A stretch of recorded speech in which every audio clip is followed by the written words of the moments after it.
Mark? We've got quorum.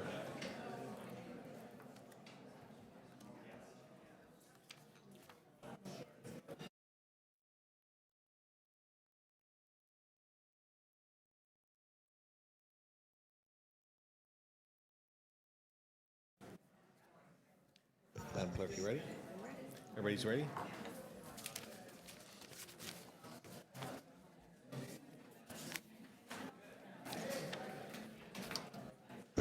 Good morning, everyone. I'd like to call the meeting to order. Good morning and welcome to meeting 6 of the Economic and Community Development Committee. I'd like to welcome the members of the committee and any visiting members. I see none at this time. And also all the members of the public and to the media. Members, you can follow the agenda and debate on your computer, your tablet and or smartphone at www.toronto.ca/council. The Economic and Community Development Committee acknowledges the land we are meeting on is a traditional territory of many nations, including the Mississauga of the Credit, the Anishinaabe, the Chippewa, and the Haudenosaunee and the Wendat peoples, and is now home to many diverse First Nation, Inuit, Métis people. We also acknowledge that Toronto is covered by Treaty 13 with the Mississauga of the Credit. All right, so members, is there anyone with a declaration of conflict of interest under the Municipal Conflict of Interest Act? Does anyone have a conflict? I'm seeing none. Thank you. Confirmation of the minutes of the May 27, 2019 meeting. Vice Chair Grimes is moving that. All those in favor? Opposed? That's carried. Okay.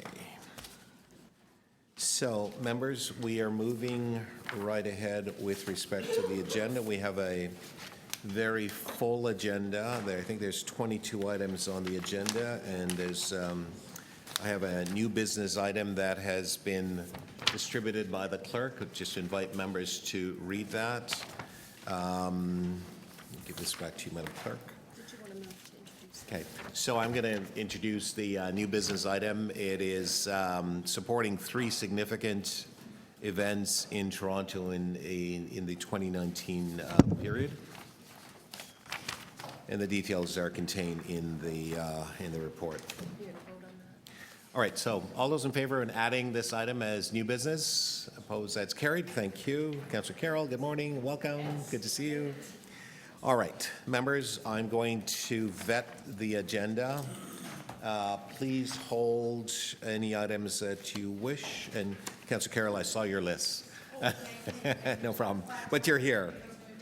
Exactly. So, okay, let's start. EC 6.1. I haven't read it out as yet. Recruitment effort related to aquatic programs. What say, members? Okay. Councillor Cressy is moving receipt. All those in favor? Opposed? That's carried. Thank you. EC 6.2, implementation of the growth plan and community recreation status update. Let's say this is for information. Vice Chair Grimes is moving receipt. All those in favor? Opposed? That's carried. Thank you.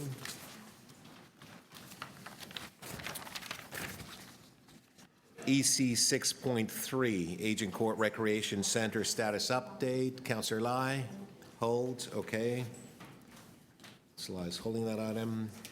EC 6.4, Children's Services 2019 provincial and federal budgets. That item has a number of speakers, so we will hold that item. EC 6.5, termination of occupancy agreement with school board. Again, we have speakers on that item, so we'll be holding that item. EC 6.6, appointment to Business Improvement Area Board of Management. Vice Chair Grimes moving the item. All those in favor? Opposed? That's carried. Thank you. EC 6.7, appointment to Business Improvement Area Board of Management, Mount Pleasant Village BIA. Okay, Councillor Carroll's moving the item. Oh, okay, we have a name that's being added. Councillor Carroll's moving the item. All those in favor? Opposed? That's carried. Thank you, Councillor Carroll. EC 6.8, strengthening Toronto's night economy. We have speakers on this item, so we will be holding that. EC 6.9, 2020 Shelter Infrastructure Plan and System Update. Okay, thank you. Yeah. All right, so we'll be holding that particular item. Thank you. Actually, no, the speakers withdrew, so Okay. you can deal with no. All right, Councillor Cressy, the speaker has withdrawn. Okay. Okay, fair enough. So we'll hold that in Councillor Cressy's name. Yeah. Okay. EC 6.10, 2019 funding allocation for shelters and related services. Okay. Councillor Cressy is moving that item, EC 6.10. All those in favor? Opposed? That's carried. Thank you.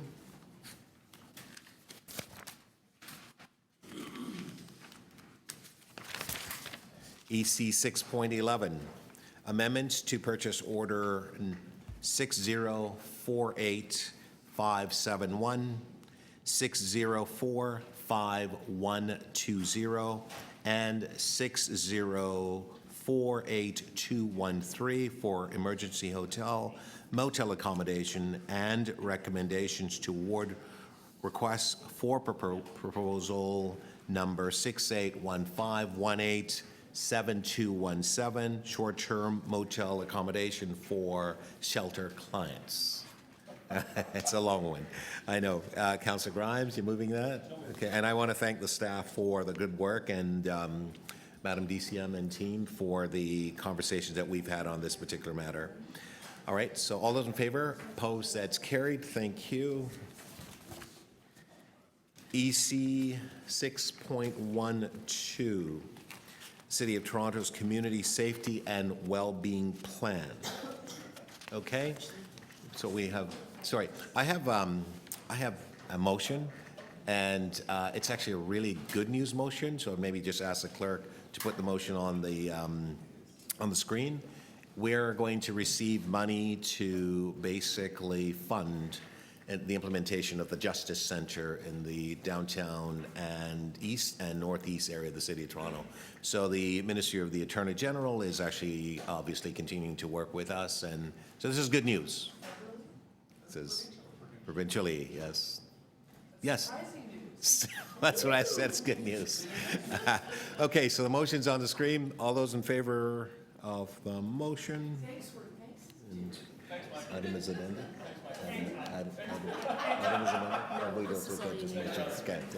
All right, so all those in favor of the motion and the good news?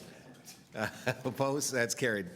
All right, and I want to thank the province and the Ministry of the Attorney General. Absolutely. Thank you.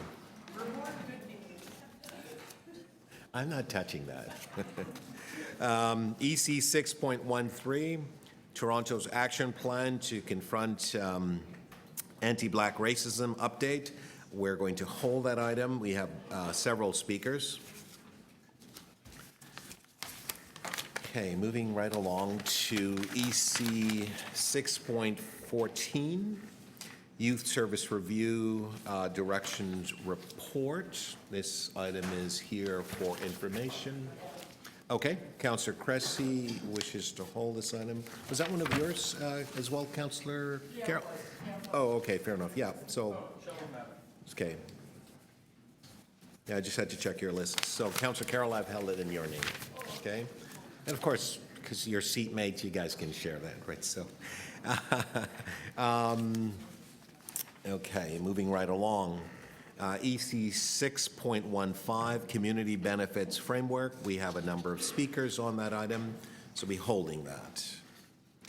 EC 6.16, Downtown East, 2023 5-year action plan.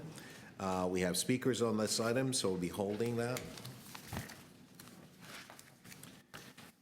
EC 6.17, Downtown West Service and Facilities Review Updates.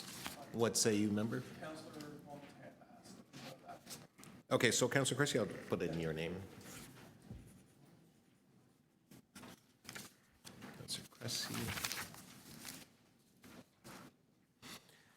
EC 6.18, implementing the Region Park Social Development Plan. We have speakers on that item. We holding that. EC. We did? No, you're holding it. Oh, I thought I was holding 16. Do you want to hold 16 as well? Because we have speakers on 16. It's all right. And you're holding 17, so we're good. That's all right. It's a busy day so far, Councillor. EC 6.19, Toronto Grant Policy Updates. We have speakers on that item. Okay. Be holding that. It's okay. EC 6.20, Community Service Partnership Renewal. Again, we have speakers on that particular item, so we'll be holding that. Anything else? That's it? That's Anything for else? speakers. No, just in terms of items. Two more. This one? Yeah, back page, yeah. Okay, so this was held over from EC 6.21. It's the Toronto Economic Bulletin. Let's say you, should we hold this? You're good? Yeah. So we'll move to adopt then? Adopt, it's going to council. It's going to come to council, yeah. Move to adopt, okay. Councillor Carroll's moving to adopt. All those in favor? Opposed? That's carried. Thank you. And Councillor Ainsworth's on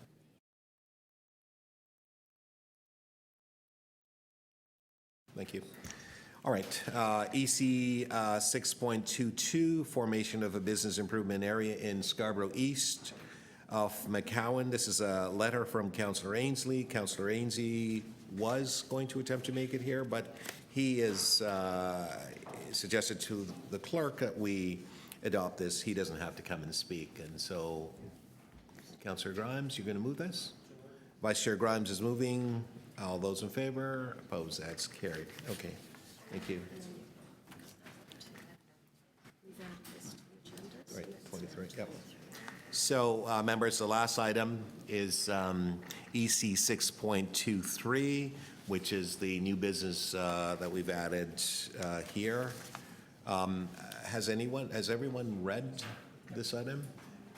Does anyone have any questions, concerns? Councillor Carroll, would you like me to leave it for? No, I haven't You're read good? it all, but I trust you implicitly. Yeah, you should. Do it. We're good. We're good. I'm good.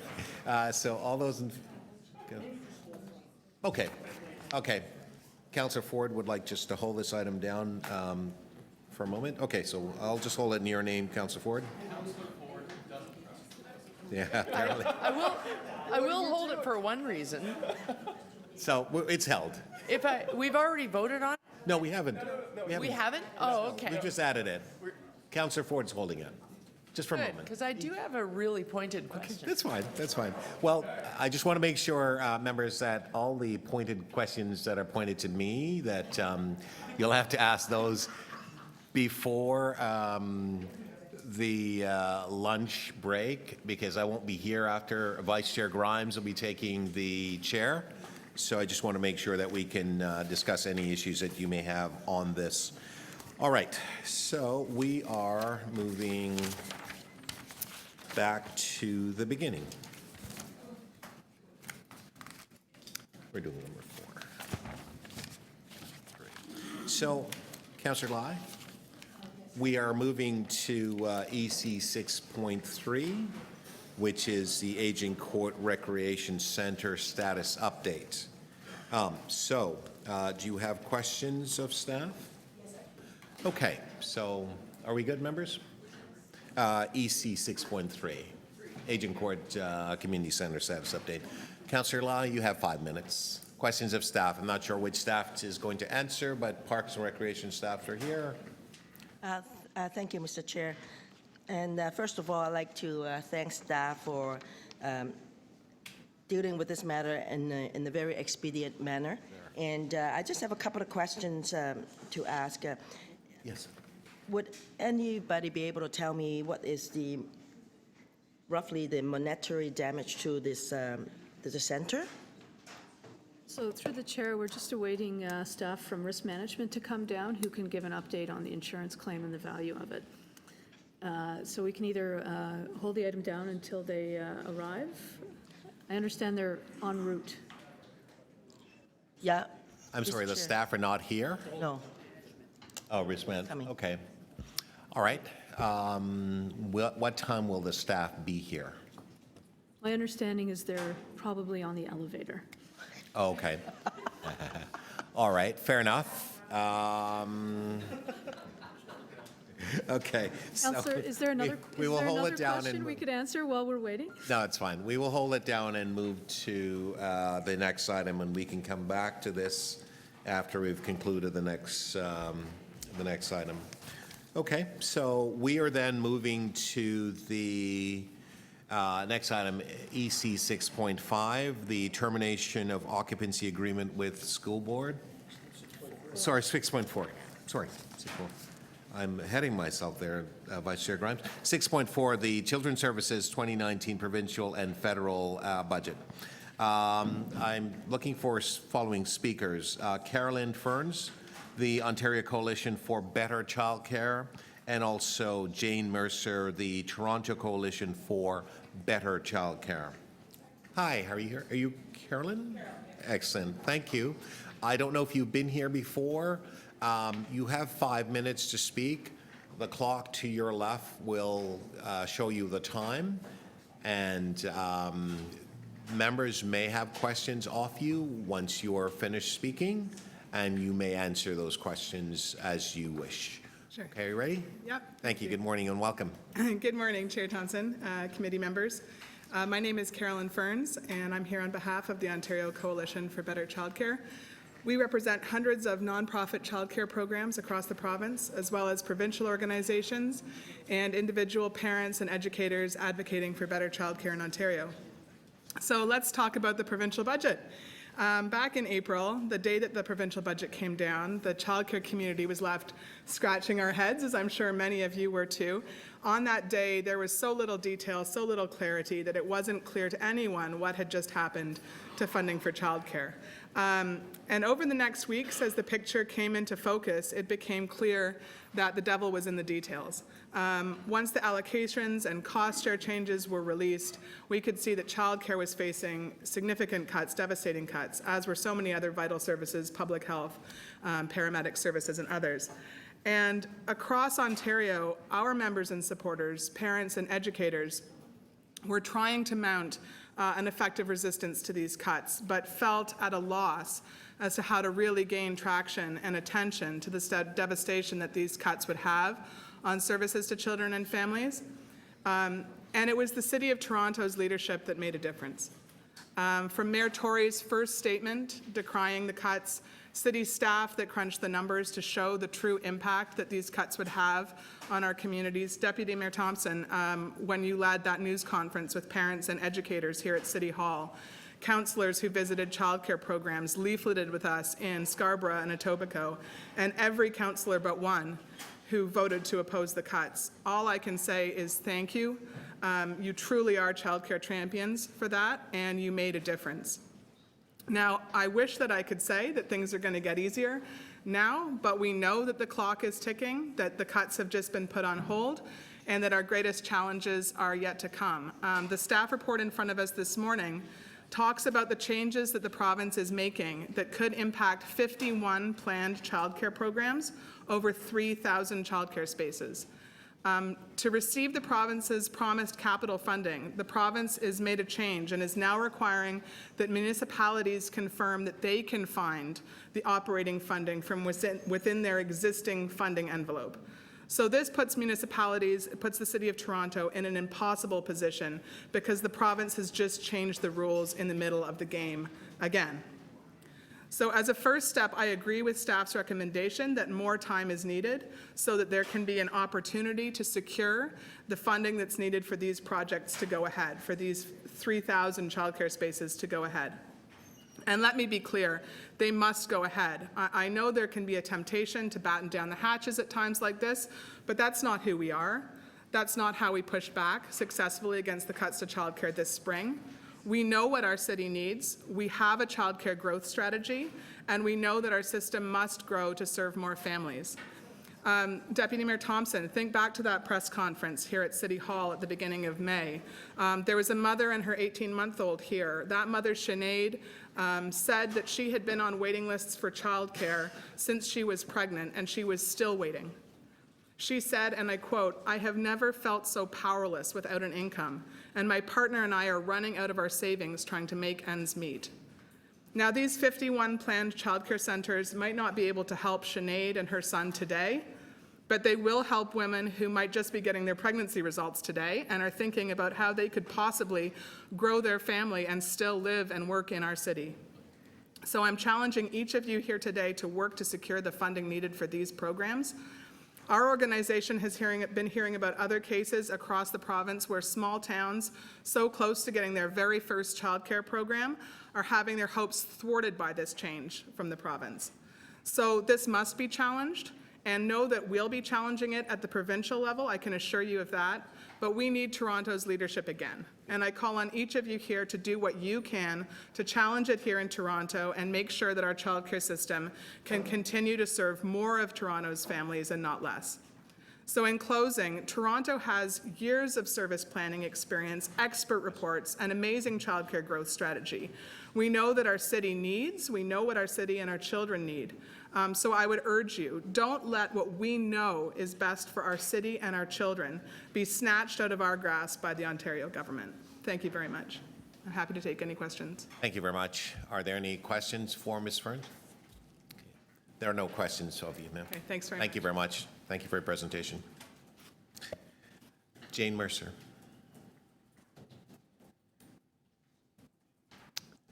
Jane Mercer going twice. Jane Mercer. Jane Mercer's not here. All right. So, members, what say you? Questions of staff? Just visiting member, Councillor 110. Thank you. Okay. Councillor Cressy. Thank you. Thank you, Mr. Chair. Just first of all, so I understand that to staff, the number of people on the waiting list for subsidies is what currently? It's roughly around 15,000 today. 15,000. And our growth strategy for the number of subsidies to provide had anticipated adding how many new subsidies this year and next year? I'm sorry, Councillor, I don't have the growth strategy in front of me, but the benchmark was that every ward would have 40% of fee subsidies available to families in each ward. So based on the changes that are being brought forward for 2020, can we meet our growth strategy targets? Not under the current fiscal environment. Okay. In 2019, I understand that the original proposal for the reduction in funding was reversed. Is that correct? It was deferred. It was deferred. Thank you. Okay. Now, in reading the report, but there still is a reduction in some funding. I see a base reduction in allocation funding of $3.1 million, the end of the fee stabilization program, resulting in a reduction of $8.3 million, a reduction in the wage enhancement program of $400,000. If, my quick math, 8.7, that's nearly $12 million in a reduction of funding in year. Is that correct? Yes, that's correct. So how are we making up that $11.5 to $12 million this year? For 2019, we're fine with our allocation. It's business as usual. What we need to do now within the budget consultation and development process is start looking at how we can come up with the cost-sharing amount to maintain those allocations and services. So where's the money coming from for the in-year funding based on that $11 to $12 million reduction? Councillor Cressy, I'm going to ask Shanley McNamee to answer that question for you.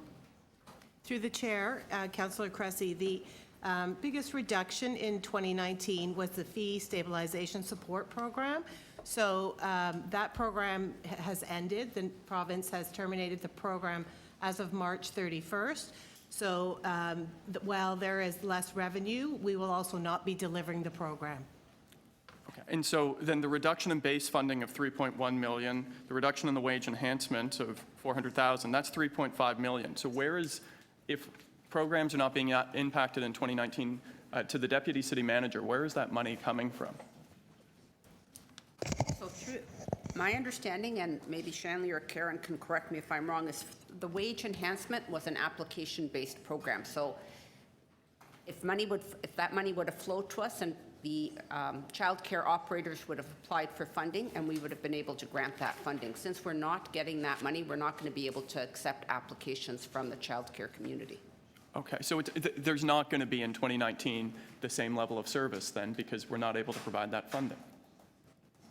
For the childcare operators, that's correct. They're not going to Okay, be able to so apply. we are providing less service in 2019 because of the reduction in funding. It is not just deferred.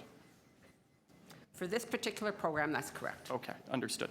2020, we received a memo, I see, a few weeks ago that stated that the reduction in funding on a go-forward basis for childcare in this city is going ahead in 2020. Is that correct? Yes, that's correct. It's effective January 1st. So effective January, how many fewer subsidies will the city how many fewer subsidies will the city be providing unless we find how many fewer subsidies will the city be providing based on that reduction? So through the chair, the staff are working diligently to review all of the operations across the division to see if we can find efficiencies first and other strategies. I can't give you a number. We're trying to minimize the impact on.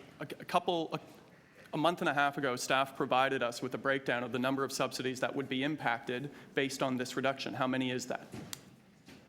We had a board you created that was outside. That's correct. I can't recall that number right now. That was based on the whole, on more than everything coming 6,000. through. That's correct. It was more than 6,000. So more than 6,000 subsidies are at risk based on the funding changes that have been announced for 2020. Is that correct? Through the chair, that's correct. If we can't find other ways of coming up with savings, and we are working as a city, we're not only looking within children's services, we're looking across community and social services and the other divisions, and trying to work together on how best we navigate our way forward in 2020. Okay, thank you. Thank you. Any further questions? Councillor Ford and then Councillor Carroll. Thank you very much, Mr. Chair. I'm just going to be going back to a report last year. I know this particularly on provincial and federal budgets, but there was a report that came to City Council last year to the Audit Committee, and I have in front of me opportunities to achieve greater value for childcare from public funds, and it called for roughly, the Auditor General recommended about $28.2 million in savings. Did City Council act on that report last term? Through the chair, Councillor Ford, I think you're referring to the review. Is that the recommendation? I The think Audit was Committee, number one? yes, the Auditor General's recommendation. Okay, so that recommendation asked Children's Services to conduct a review of our municipally operated programs. We've done an RFP, and we're just in the process of having that final sign-off, so that will start shortly. And when do you expect that to come back to council and the timeline on that? The second quarter. Second quarter? Yes. Okay, thank you very much. Yep. Thank you. Councillor Carroll, question. Yes, and I'm sorry I missed the deputations. I was outside working on a future item on the agenda. I think that the understanding of our role in the early on centers is not well understood in the community and confused by the TDSB motion. If we resolve the issue of funding the occupancy grant, have we solved all of the issues that are raised by their motion, that we should just take over delivery of them? Or do we need funding beyond that if we were going to see those programs continue? Through the chair, TDSB, you're correct, TDSB has put through a motion for us to assume responsibility for their early on programs, but that is because of their existing deficit that's incurred through staff costs. So the occupancy wouldn't address that. So it's not understood yet whether or not if we solve their occupancy issue, they would be willing to say, you fund it, city, and here we will flow through the staff costs we used to incur. We don't even know if that would happen. Through the chair, I don't think I understand the term occupancy. Are you talking about an occupancy grant? Because those programs that are operated in the school boards they're not charged a lease amount. So it's their operating costs. Their operating costs increase year over year, primarily because they have a unionized work environment, that our city funding that we receive from the province doesn't keep pace to that increase. I hope that's clear.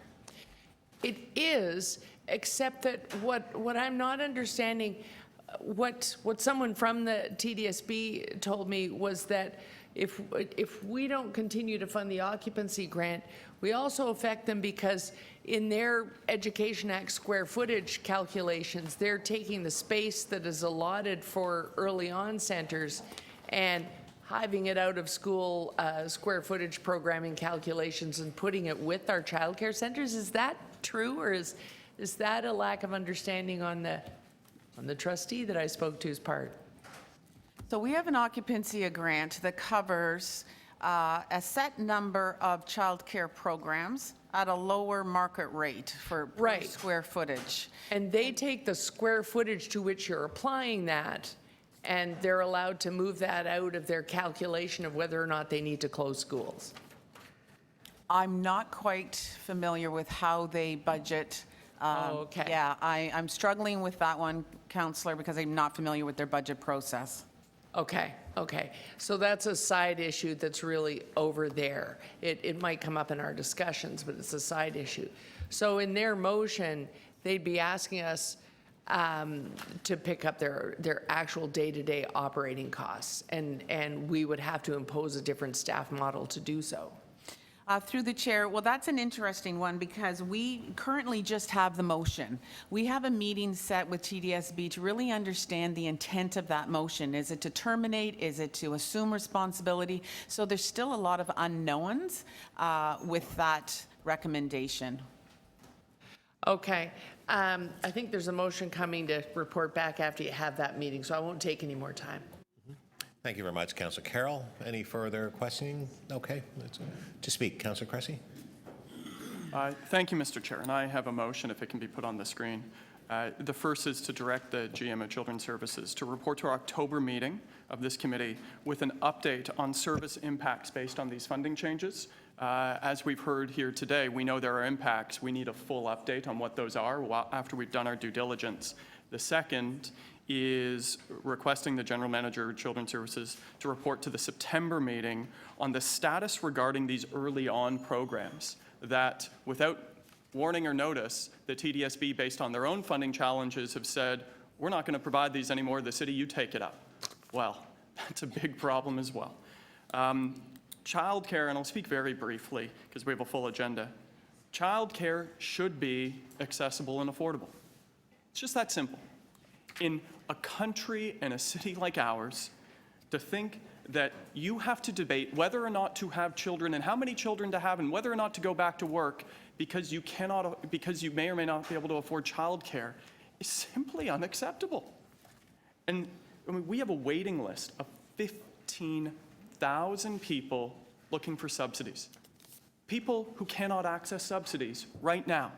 And so every month are being forced to spend more than they can afford to ensure that their children have a place to go to learn and so that they as parents can make that choice.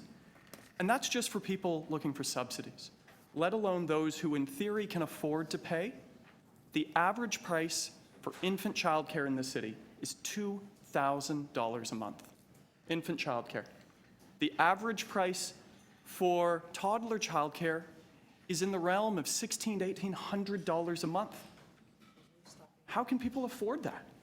And it's now become childcare the most expensive in Toronto of anywhere in Canada.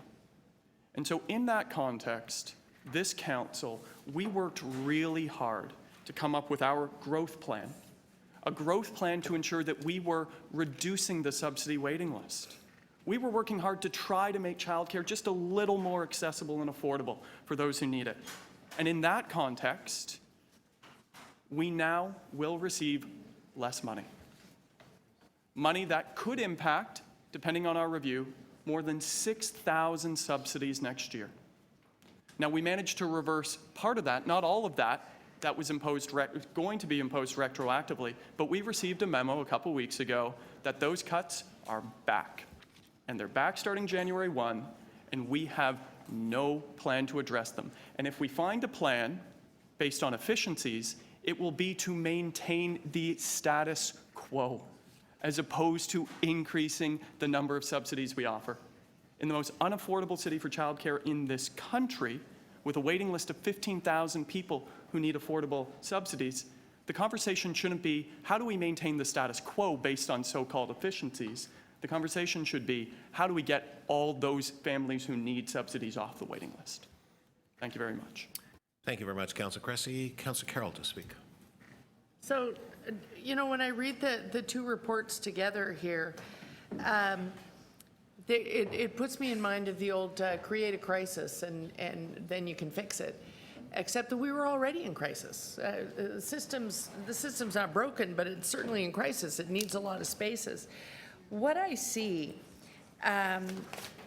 in saying to us, tell us right now, you got to tell us, you got a limited amount of time in which to tell us that you want to expand by 51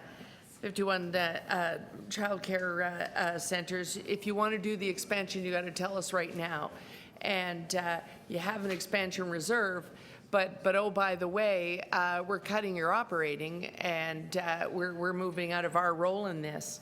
I think there's an anticipation that, of course, we'll say yes to creating more spaces for children, and then we'll either figure out a miracle to deal with the operating, or we create spaces that then we ourselves cannot operate, and what this government has already said they want to do will happen. In order to occupy the spaces we've created, a flow of for-profit centers move into public sector spaces to fill the gap.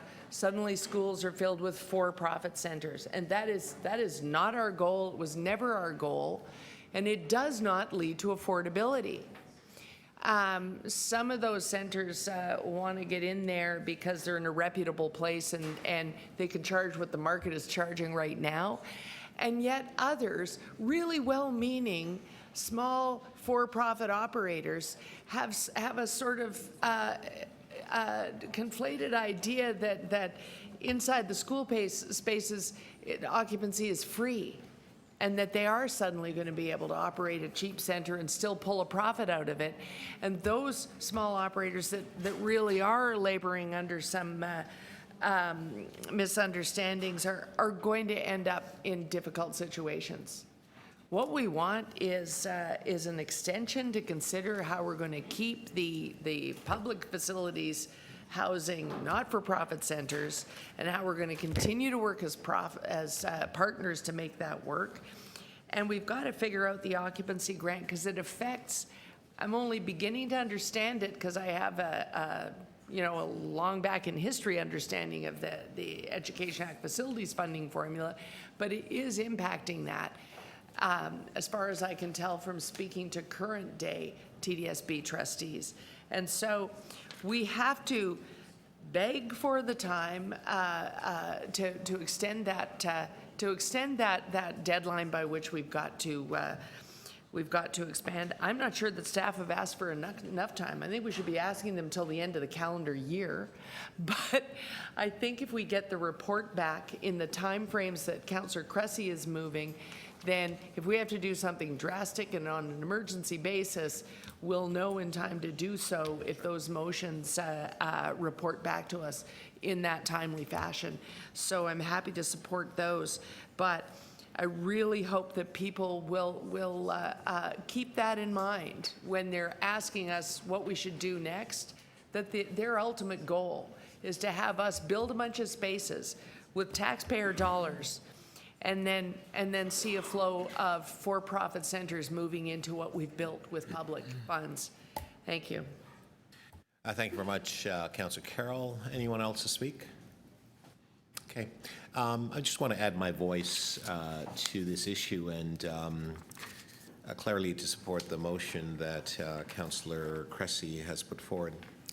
I don't want to repeat what has been said, but I just wanted to say that it's extremely important that we recognize there's a need for shared responsibility to understand the real value in terms of what this notion of shared responsibility is in terms of how we help our children. Because really this is what it's all about.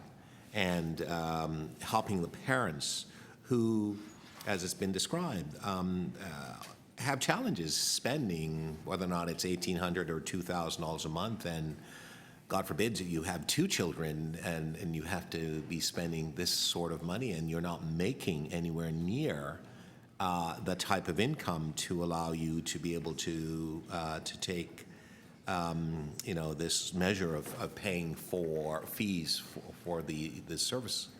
I mean, I don't want to say this in the sense that characterizing this notion, we had the war on cars and now it's a war on children. And it makes no sense whatsoever. It has such impact on our society in terms of ensuring that our children are being cared for and that parents who wish to go to work and to be part of the economic development in our society are given that opportunity. And so it strikes me as being really odd that everyone is seeming to punt this away and suggesting it's not their responsibility. It is all of our shared responsibility to address this issue. And so we're not going to shy away from what needs to be done. And we're going to continue to hope that the province, clearly the school board as well, recognize what their responsibilities are to work with us so that we can actually help those families to help their children, because at the end of the day, these are our children, our community responsibility to protect their interests. And in fact, children's services is such an important component of what we should be doing in taking care of our children and so on. So we're going to continue to work and hopefully we are able to get to an island somewhere where we can land and we can all agree in terms of ensuring that we can get this funding formula in place so that everyone can obviously address the important issues, which is to protect our children. So we have a motion from Councillor Cressy. It's on the screen. All those in favor of the motion? Okay. So just supporting. Okay, thanks. Yeah. No. Do you want to record the vote? You're good. I think we're good. Yeah. So, does anybody want to record the vote? We're good? Okay, that's fine. We don't need a recorded vote. Okay, so on the item, we're voting on the item now because we voted on the item. On the amendment? All those in favor of the amendment? Okay. Okay, on the item, all those in favor? Opposed? That's carried. Okay, thank you. So we have concluded that particular item. We are now going to go back to the held item.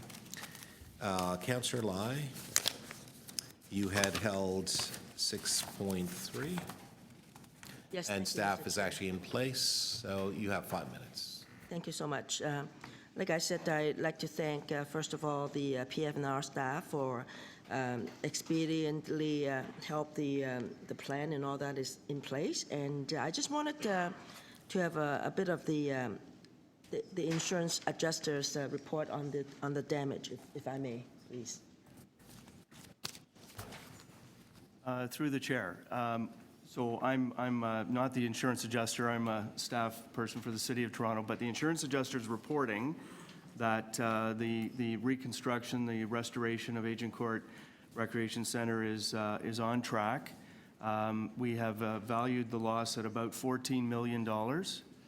The first $5 million of that 14 will be paid by the City of Toronto as a deductible amount on the insurance policy that we have in place. And the remaining $9 million will come from the insurance company, FM Global Insurance Company, towards that loss. So things are on track. The status of the repairs are sort of fall into three categories. There's emergency services repairs, which involve things like the roof demolition, refrigeration, electrical work in the area to get the arena up and running, the heat system and the alarms that are needed for the facility. There's an environmental component. The insurance people are working with the Ministry of the Environment to monitor contaminants from the debris to ensure that we're compliant with all ministry requirements. And then the mechanical and electrical repairs follow that. So the arena is on track for opening on September 1st, 2019. And the Aquatic Recreation Center is on track for opening September 1st, 2020. Just a follow-up question on that. So the reconstruction plan, the proposed timeline was done by so all the work will be actually completed by the insurance company, is that correct? Yes, that's correct. Once it's a combined effort through the chair. It's a combined effort where initially the city has a contract with an insurance adjusting firm called Claims Pro. Claims Pro is on site managing the work, and there's a number of firms involved that are engaged through the insurance, and then FM Global has an adjuster on site as well that monitors. Thank you. So do you think it's doable for this? Are there going to be any challenges for such an aggressive timeline for the, given the extent of the damage? Would you think it's a doable timeline?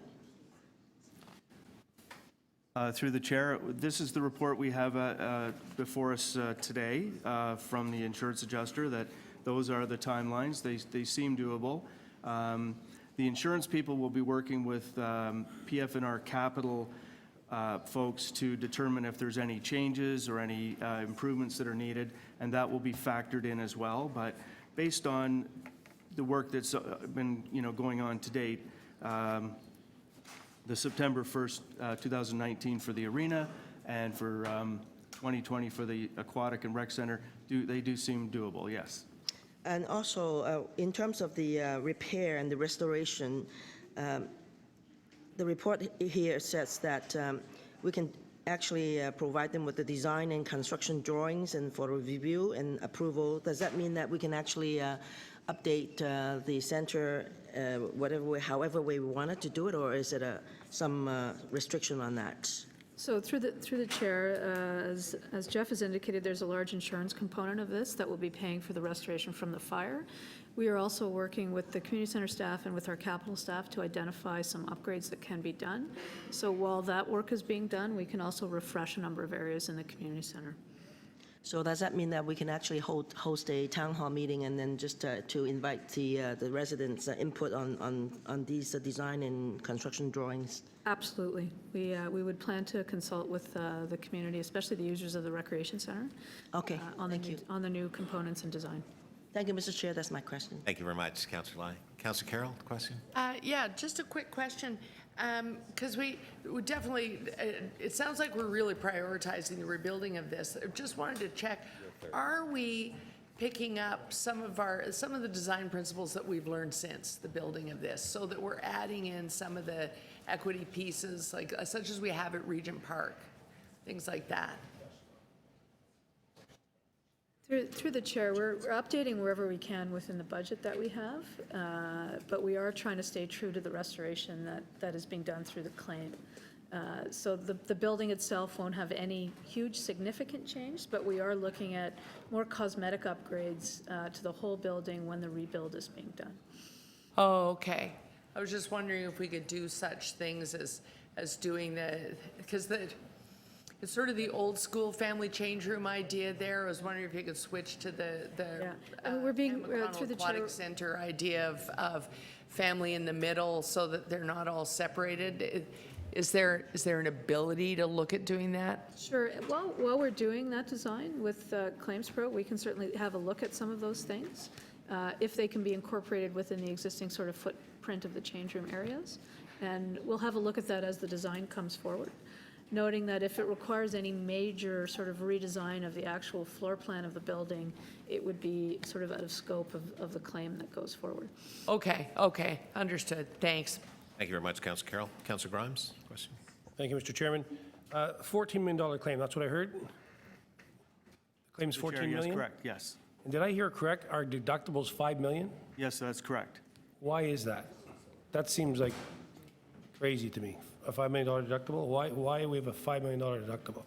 Through the chair, so each year, corporate finance conducts a cost-benefit analysis, if you will, between the premium that the city pays for the insurance policy, the amount of losses that we expect to have under that insurance policy, and we achieve an optimal balance between the amount of premium we pay and the retained losses. And we've determined that, and we've reviewed this many times, we in effect do it annually, and we determined that through the values that we insure at the City of Toronto, $17 billion in insurable value through everything. Everything the city owns is under one insurance policy, and we've determined that this is an appropriate level of deductible. And we have an insurance reserve fund that's funded through contribution by divisional operating budgets that is sufficient enough to carry us through on a large loss like this. Okay. Those are my questions. Thank Thank you. you very much, Councillor Grimes. Thank you. All right, to speakers? Councillor No. Just- All right, just- Councillor, oh. I'll let Councillor Oh. Lai go first if I can. I just want to Oh, make sure. Yeah. No, just wanted to get the speaker's name. I was, but just getting the speakers. I wanted to get the speakers. Thank you, Councillor Lai. Thank you, Mr. Chair. I guess I will be brief. And I just, as I said, I really like to thank staff for getting this into this so prompt and expedient way of dealing with this community center, because it's really important for my community to have actually with the other ward as well, Ward 22 and Ward 23. So I really was very happy to see that they will. I think I'm sure the resident will be very happy to hear that this will be reconstructed and repaired this year and then next year. I mean, September 2020, we'll have the community center and the pool back into place, and especially that we can actually consult in them to make it even better cosmetically. And I just wanted to say that we are happy, and then hopefully staff will consult us and we'll give it to have a facelift for the Aging God Community Center. Thank you. So you'll move the item then? You move the item? Well, I will move staff recommendation, please. Okay. Receive the report. All right, thank you. Councillor Carroll, now you get the double nod. Just very quickly, if there is any way to address the family change room situation, any way at all, I think we have to do this wherever we can. If I had a nickel for every time I've stood in the hallway waiting to get into the family change room at this very swimming pool, every kid wants to go to the pool with the pie wood ship. So I spent many, many weekends there and many weekdays. Even on a weekday when I was running my childcare and the pool was brand new, lining up to get in the family change room. The common area family lockers and then go this way to get to the private change rooms at Regent Park is not just state of the art. It is a major equity piece. And I can't imagine that it's that much more expensive, that what it serves us in moving families through must count for something. And so if there's any way to fold it into the plan while we're rebuilding, Please, please, please. That's all I can say on behalf of mothers with multiple kids everywhere. Thank you very much, Councillor Carroll. Okay, so members, all those in favor of the item? Opposed? That's carried. Thank you. All right, moving right along, we are now moving to EC 6.5, termination of occupancy agreement with school board. I have two speakers on my list. The name of the first speaker is Amy O'Neill, Treetop Children's Center. The next speaker is, after Ms. O'Neill, is Jane Mercer. No, we had Ms. Mercer on another item. You're here. Excellent. Thank you. Good morning, Ms. O'Neill, and welcome. I don't know if you've been here before. I've given the instruction to everyone, which is similar, which is the clock's on your left. You have 5 minutes to speak. After you've concluded your speaking, members of committee or non-members may ask you questions, and at that time you may respond, and so on, according to how you desire. You may begin, ma'am. Thank you. My name is Amy O'Neill, and I'm the Childcare Director at Treetop Children's Center. We're a licensed nonprofit, community-based childcare located in Midtown Toronto. We serve approximately 150 children from the ages of 2.5 to 10. And I thank Councillor Cressy and Councillor Carroll for bringing up the affordability and accessibility issue, as I can say firsthand that I currently have hundreds of families on my waiting list, even for children starting in preschool, which is 2.5. So families that are currently pregnant, their baby hasn't even been born, have now put their name on a waiting list for 3.5 years in advance. So I sit here today with a sense of deja vu about the proposal that Children's Services is recommending to end the occupancy grant for childcare located in schools. I believe I was probably sitting here 2 years ago in 2017 talking about the same issue. The end of the occupancy grant would possibly mean that parents will now have to take on those fees that we will have to now charge our families by as much as $1.35 per day and have an increase of approximately $350 per year added to their already high childcare fees. And this data is taken from a Children's Services report documented in 2017. With already the highest fees for licensed childcare in all of Canada, parents in this city simply can't afford this. I'm here today to urge you to reverse this proposal. We know from what's happened in the last couple of months that Toronto is in a childcare crisis. I applaud city staff and councillors here that took on the leadership for the reversal of the childcare funding cuts with the provincial government. However, we still have a long way to go. There are licensed childcare spaces for only 20% of children in this city, and we know that childcare, even those who can afford it, who can find it, is absolutely unaffordable for 75% of families. I wouldn't be in my position today if 15, 20 years ago I didn't have subsidized affordable childcare when my 4 children were young. So there's a lot more childcare spaces needed, and affordability continues to be the main issue. We can't afford to lose one childcare space in this city and see the fees go up by even $1. As a parent, as a registered early childhood educator, and as a childcare director, I'm shocked that council would even consider eliminating the childcare occupancy grant for Toronto in schools and use those same funds to eliminate the childcare deficit imposed by the provincial government. For my centre alone, this will add approximately $40,000 for our yearly expenses in 2020 if this goes ahead. My board will be writing a letter to council and the mayor about this. The only way that we will be able to survive that $40,000 in additional expenses is to raise our parent fees. The removal of the occupancy grant would make regulated childcare even more expensive for those families paying full fee. And I'd just like to give a caveat that my center, the center that I currently run, is primarily a full fee center. So we maybe have about 25% of our families that are subsidized. And it's the full fee paying families that would be affected the most. We know that licensed childcare aren't too costly, and a recent study showed that 75% of families, this is a study from 2018, in Toronto find licensed childcare unaffordable.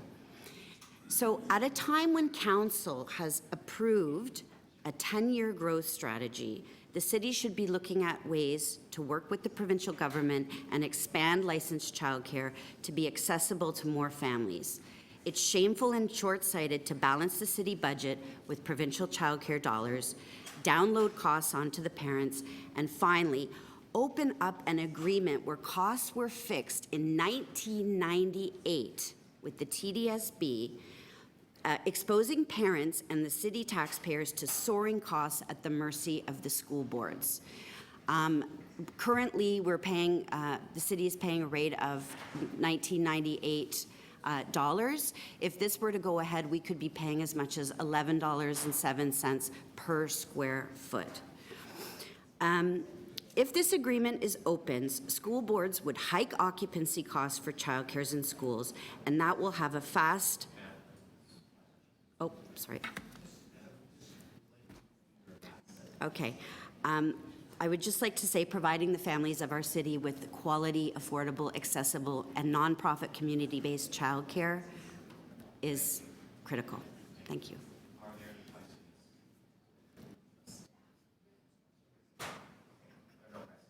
Thank you.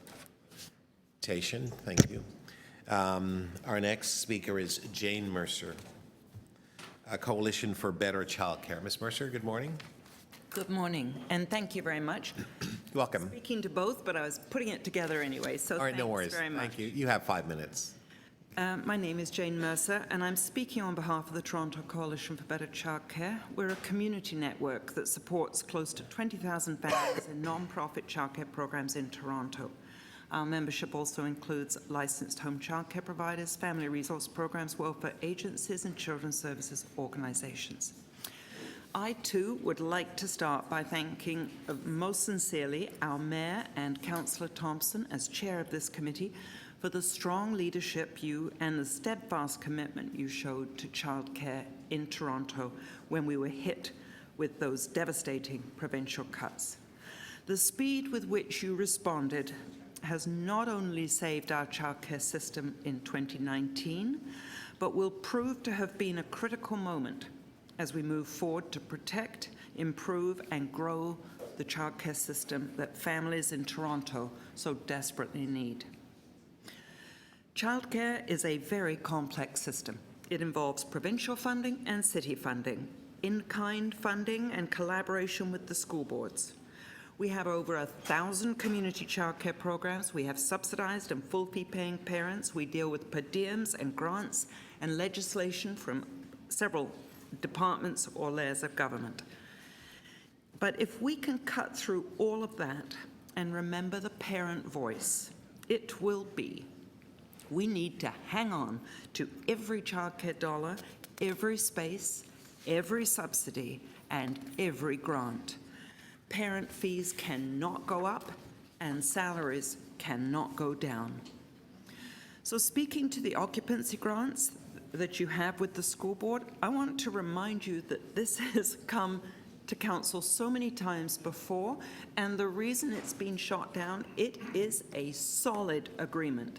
Negotiated on behalf of the 349 childcare programs we had in schools in 1998, and the rate you pay has indeed been locked in at the 1998 rate of $6.50 per square foot for the last 2 decades. We should be working to get more childcare programs under this umbrella agreement. If you end this agreement, the 18,000 full fee paying parents in these boards right across the city will take an extraordinary hit.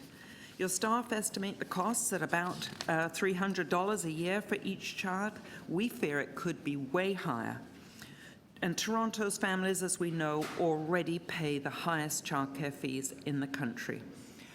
Opening up this agreement exposes parents and the city taxpayers for soaring costs at the mercy of the school boards, and we no longer have the strength of the City of Toronto in our corner to negotiate.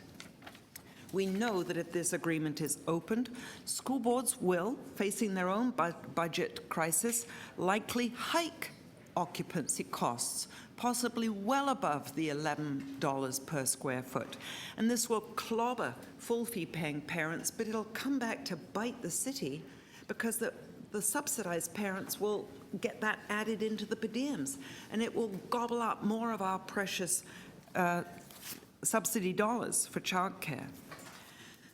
So we can't, I just really want to stress, we can't keep moving all these dollars around with the school board taking what it can and the city balancing what it can. We'll never deliver more childcare.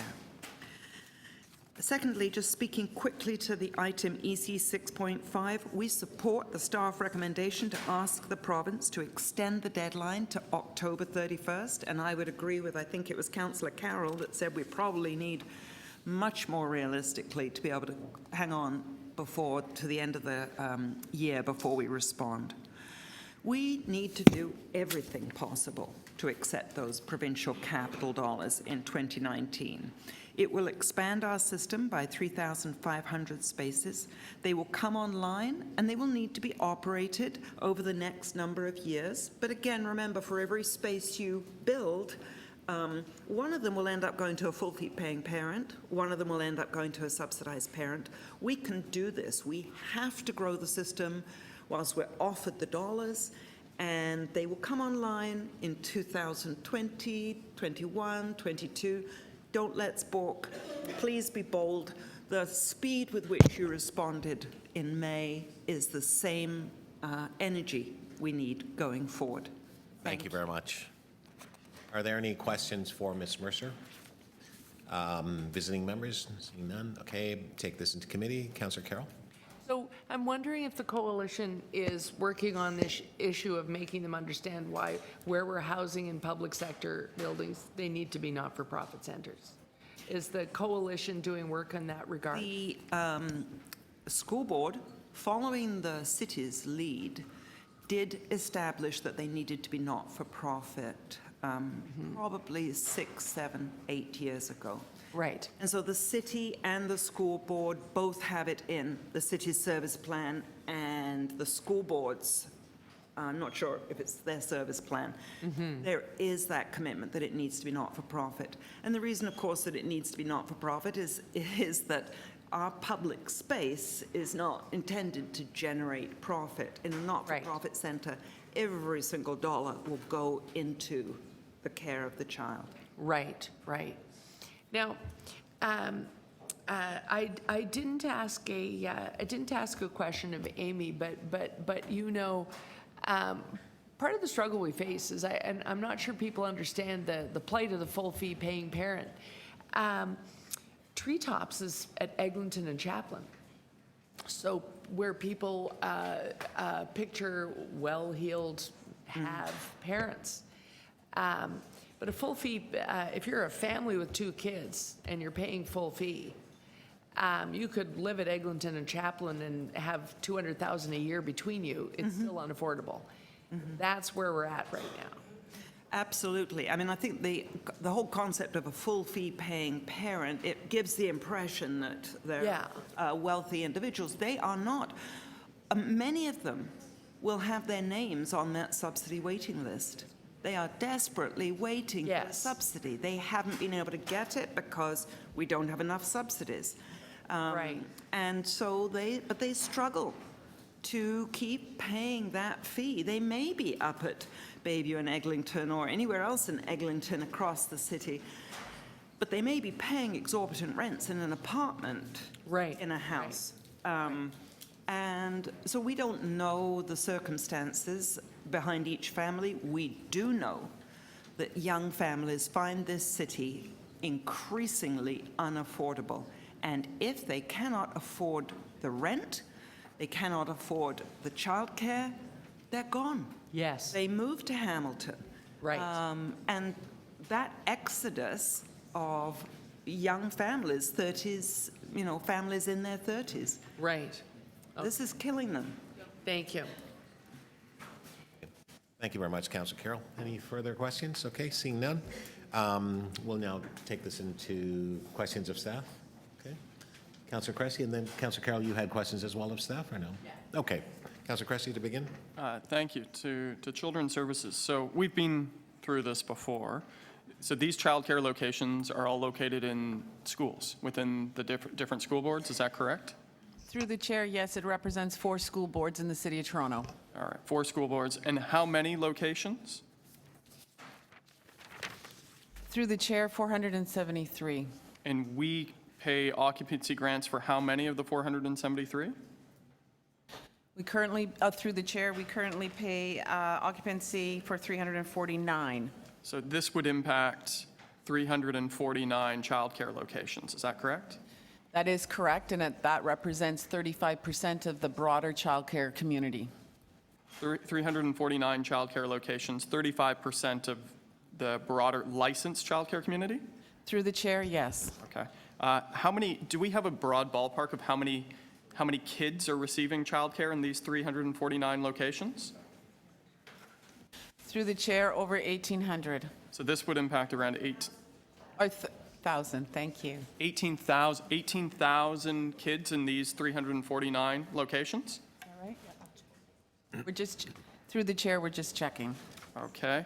And the recommendation in this report is in August for staff to notify the 4 school boards that those 349 childcare locations, the 18,000 kids, would receive less funding. Is that correct?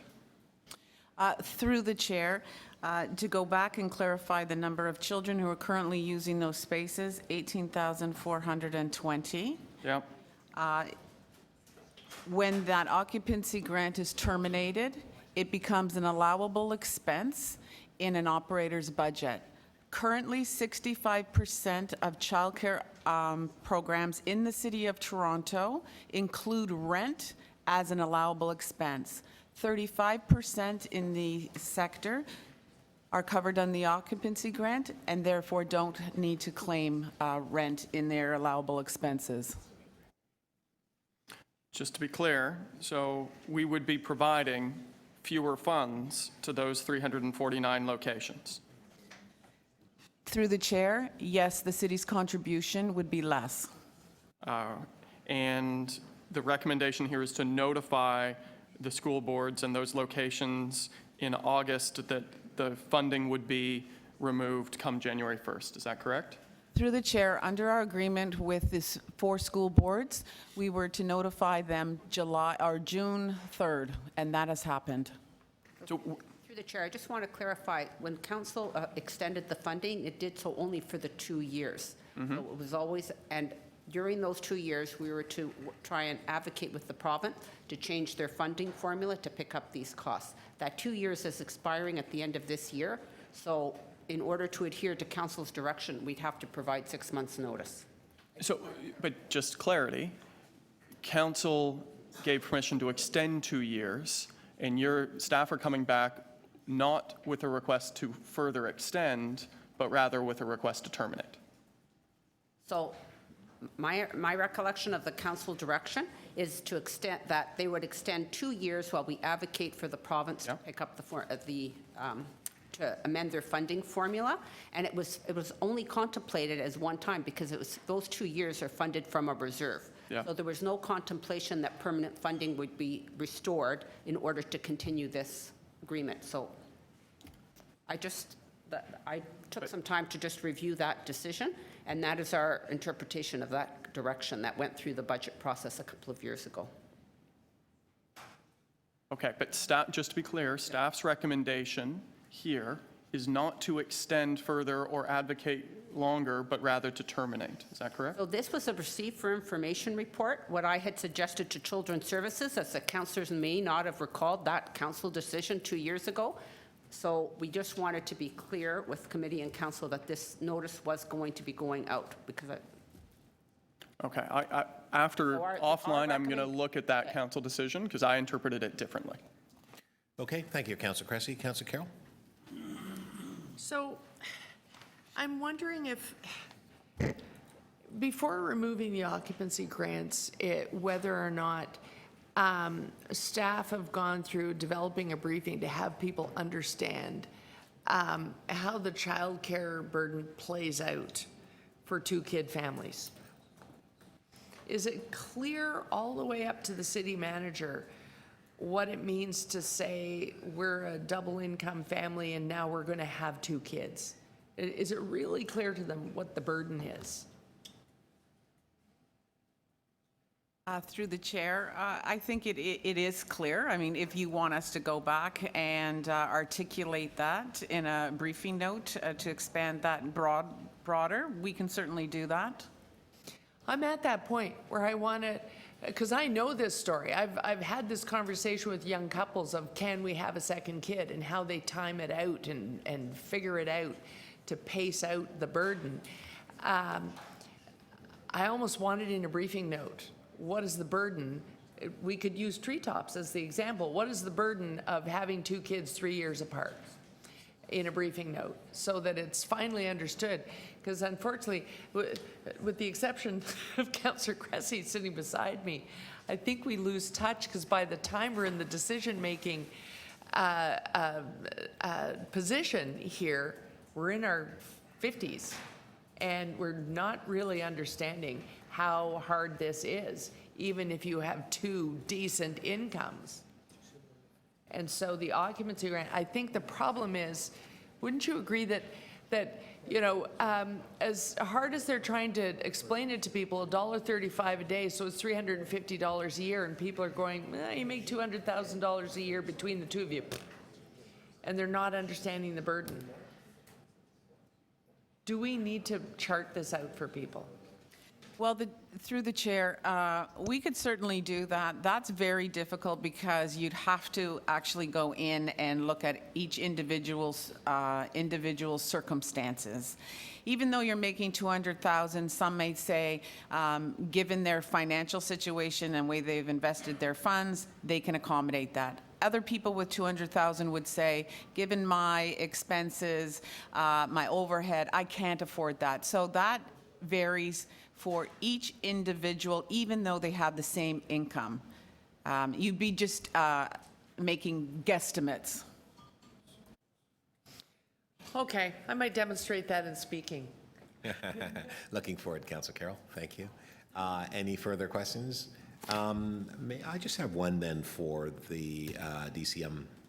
Madam DCM, you've indicated, and your report's very clear, you're responding back to a decision that council has made, and you're providing an update, in essence, to the logical conclusion based on the direction that's been given to staff by council at the end and the 6-month notification and so on, and I get all that.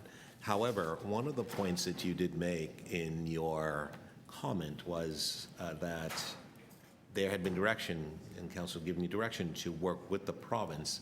It's not clear to me what is and what had been and how things progress in your effort, to try to bring the province to the table. Now, I ask this question, given the fact that it is not just this government that's in place that you've had to deal with.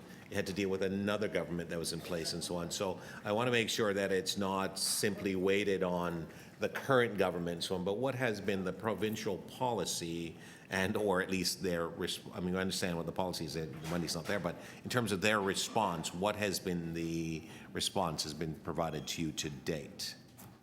Well, through the chair, staff have been advocating strongly with the province on the funding formula for childcare. But to date, this particular issue has not been, we've had no indication that they're going to change the formula to accommodate this particular issue. So just to be very clear, it's not just a conservative provincial government that it, pardon me? I said, absolutely not. This is Groundhog Day. Right, okay. I just wanted to make sure that was for clear. Okay, that's all the questions I have. Speakers to speak. Councillor Cressy and Carroll. Councillor Cressy, you may begin. Thank you, Mr. Chair. And I have a motion, if it can be put on the screen. which is to direct our interim GM to identify resources to continue funding the occupancy agreements from January 1st until the 2020 budget process in order to allow this matter to be considered as part of the wider 2020 budget process. As we've talked about, both from deputants and on the last item, childcare should be affordable. That's it. It should be affordable. I'm not getting lost in the agreements and who's responsible and who's funding and who's paying for rent and who's paying for wage increases. For goodness sakes, childcare should be affordable. And whether you're on a subsidy, waiting for a subsidy, whether you don't qualify for a subsidy, it should be affordable. And under no circumstances am I prepared to tell the 18,000 kids and their families that effective January 1st, their childcare fees are going up because this city terminated an agreement. Not acceptable. Not on. And so this motion is to, from January through to the budget process, to maintain those grants. And as part of the 2020 budget process and as part of our wider review, now that we're trying to figure out how we manage childcare writ large based on questions around funding at other levels of government, this all has to be seen part and parcel. And with that, I'll conclude my remarks. Thank you very much, Councillor Cressy. Councillor Carroll to begin, please. Well, I think you hear the passion that you heard defending this motion. Because Councillor Cressy is of that generation, multiple times I've had people walk through with me, how could I do this? How could I possibly have 2 kids? And here's how they do it, honest to God. Multiple times people have walked me through this. Baby 1 is born in 2018, and pick your year, it can be any year. Baby 1 is born in 2018, and then suddenly you might have a mortgage payment or a rent that's around $2,000 a month. Now add to that $1,200 a month. $1,200 a month. A lot of us couldn't deal with that. We would max out our credit card so fast because that would be more overhead than we have. But they take on that $1,200 a month, and that gets them through the preschool years. And if they're really careful, I've heard of couples actually being careful and then using a darn old school basal thermometer to make sure that child 2 comes exactly 3 years later.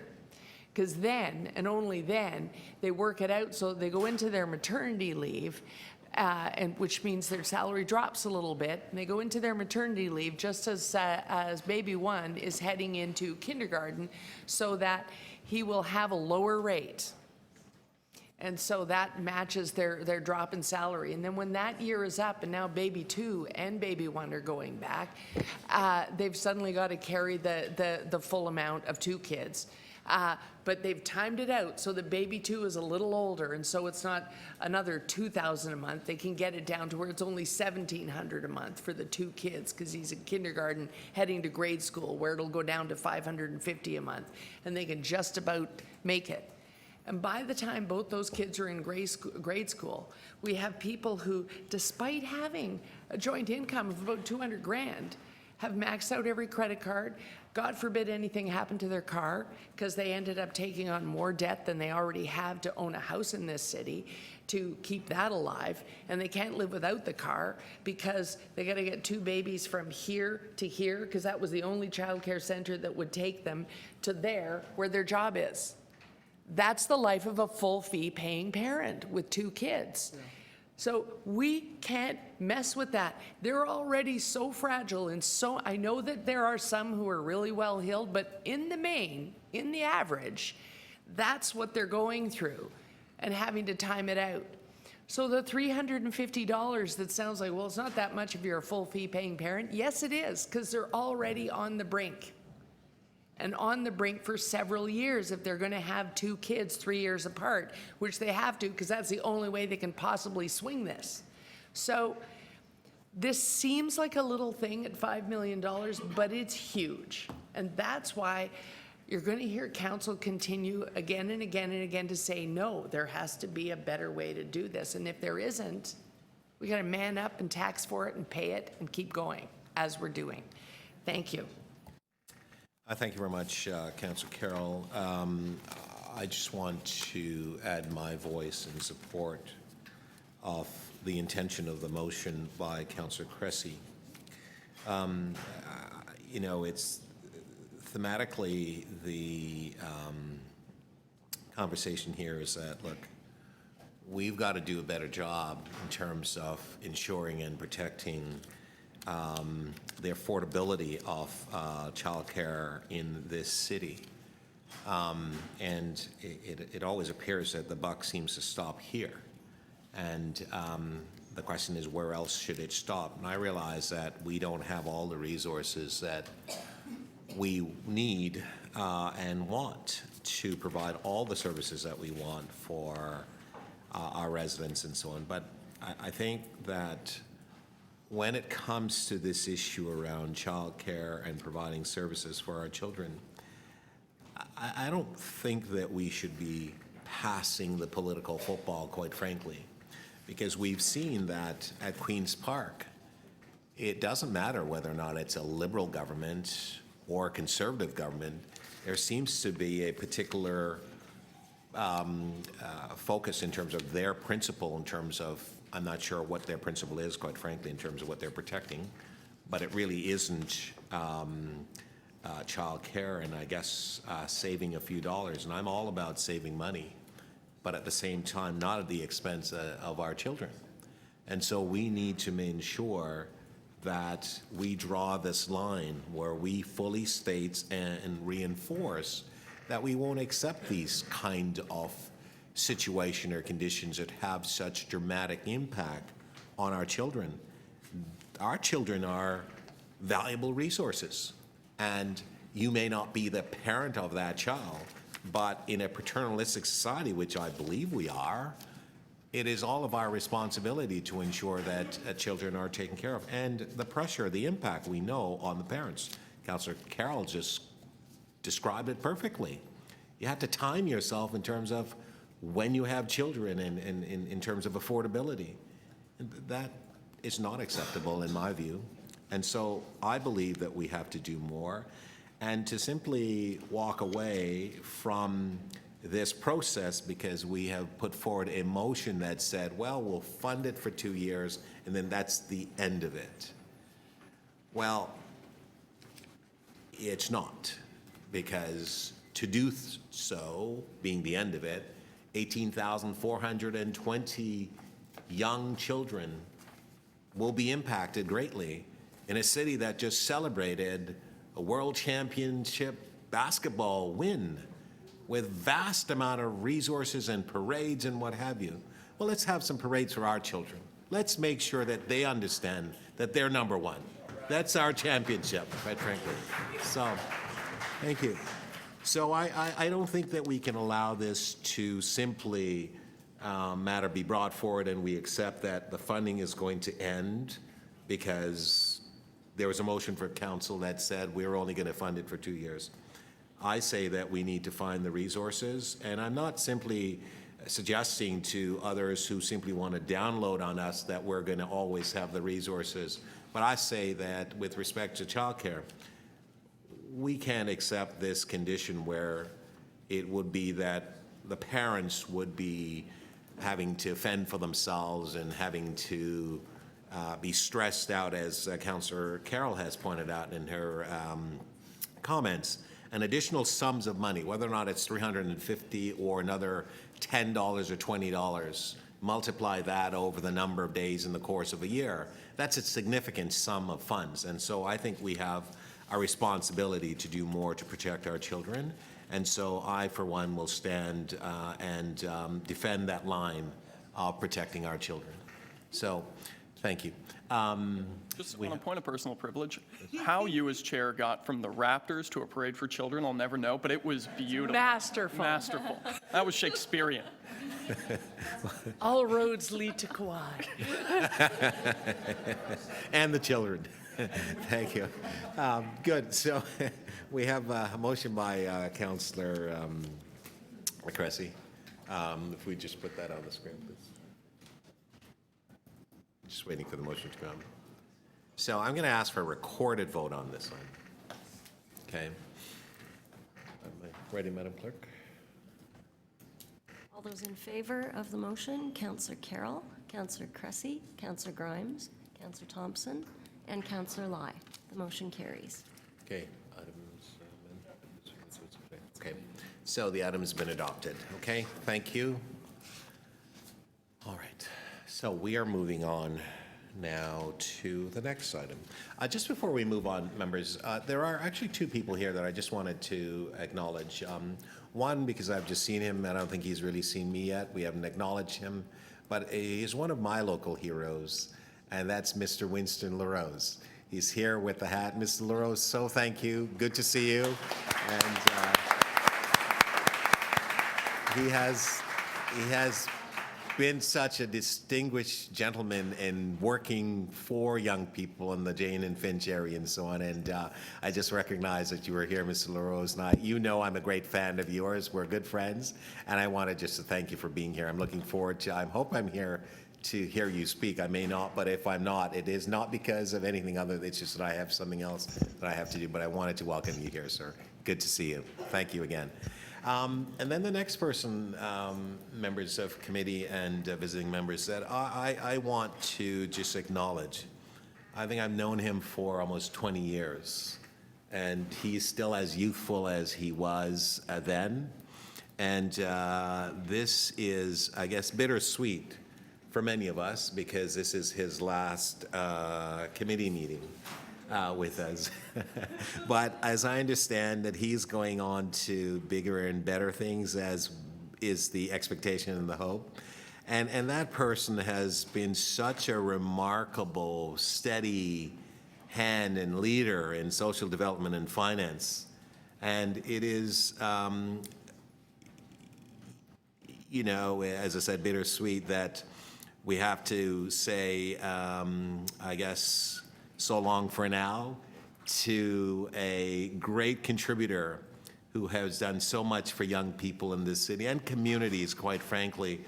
Under his leadership, social development and finance has been a go-to area in this city. And I simply wanted to acknowledge Chris Berlinger for his outstanding work. Thank you.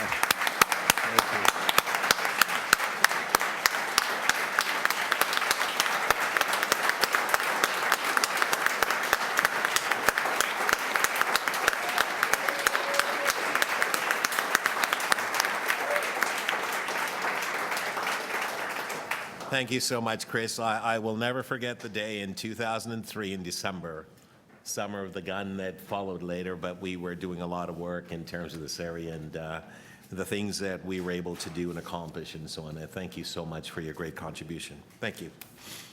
All right, moving right along. Members, we are now going to item EC 6.8, Strengthening Toronto's Night Economy. I have on my list at the moment 3 speakers. The first speaker is Tracy Jenkins, Lula Lounge, Lula Music and Arts Center. Ms. Jenkins, you're here? Here we are. Thank you. Now you'll have 5 minutes, Ms. Jenkins, and if you would take a close look to the left of that clock, the timer is there, and we welcome you to committee. You may begin.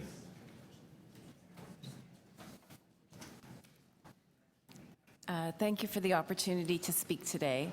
My name is Tracy Jenkins, and for the past 17 years, I've been part of the team that runs the Toronto live music venue, Lula Lounge, and the associated not-for-profit Lula Music and Arts Center, located on Dundas West. Each year, Lula presents or hosts more than 400 concerts, workshops, fundraisers, community events, and dance classes. Our focus is on Latin and Brazilian music, but we host every genre of music. Our activities create about 3,500 performance opportunities for artists each year. We employ approximately 30 full and part-time staff. Each year, our programming reaches about 70,000 people. Our surveys indicate that approximately 20% of our clients come from out of town and that many of them visit Toronto specifically to attend our concerts. So although we are a small business, the density of our activity translates to a significant economic impact on our local community. Last year, we spent almost $1 million on Toronto-based artists, technical personnel, hospitality and administrative staff, music industry service providers, and local contractors.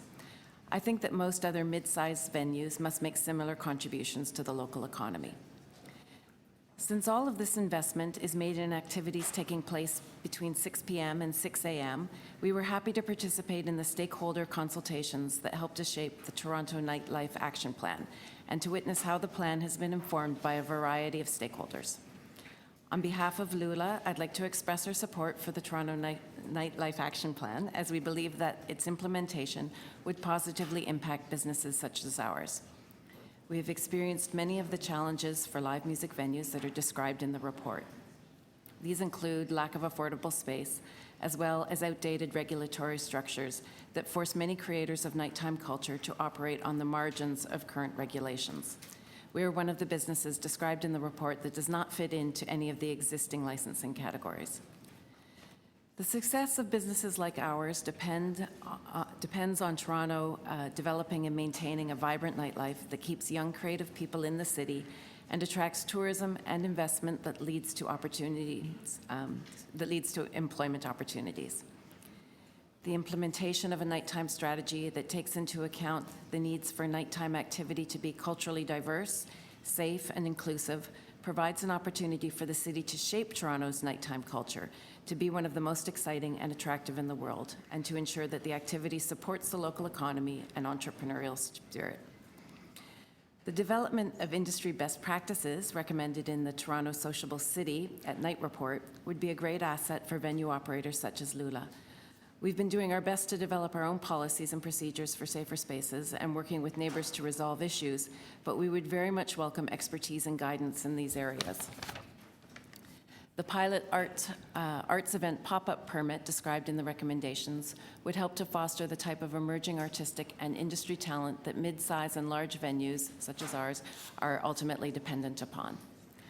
So we look forward to seeing the city implement this comprehensive plan that would take into account all of the previous studies to music and nightlife culture, review the current regulations, and create the conditions for nightlife to thrive in Toronto. Thank you. Thank you very much. Let me just see if there are some questions of visiting members of council. No questions? Okay, take this into committee. Councillor Carroll, we have questions of you, ma'am. Yeah. If you just continue sitting. Yes. So Hi, Tracy. just one moment, Councillor Carroll, before you go.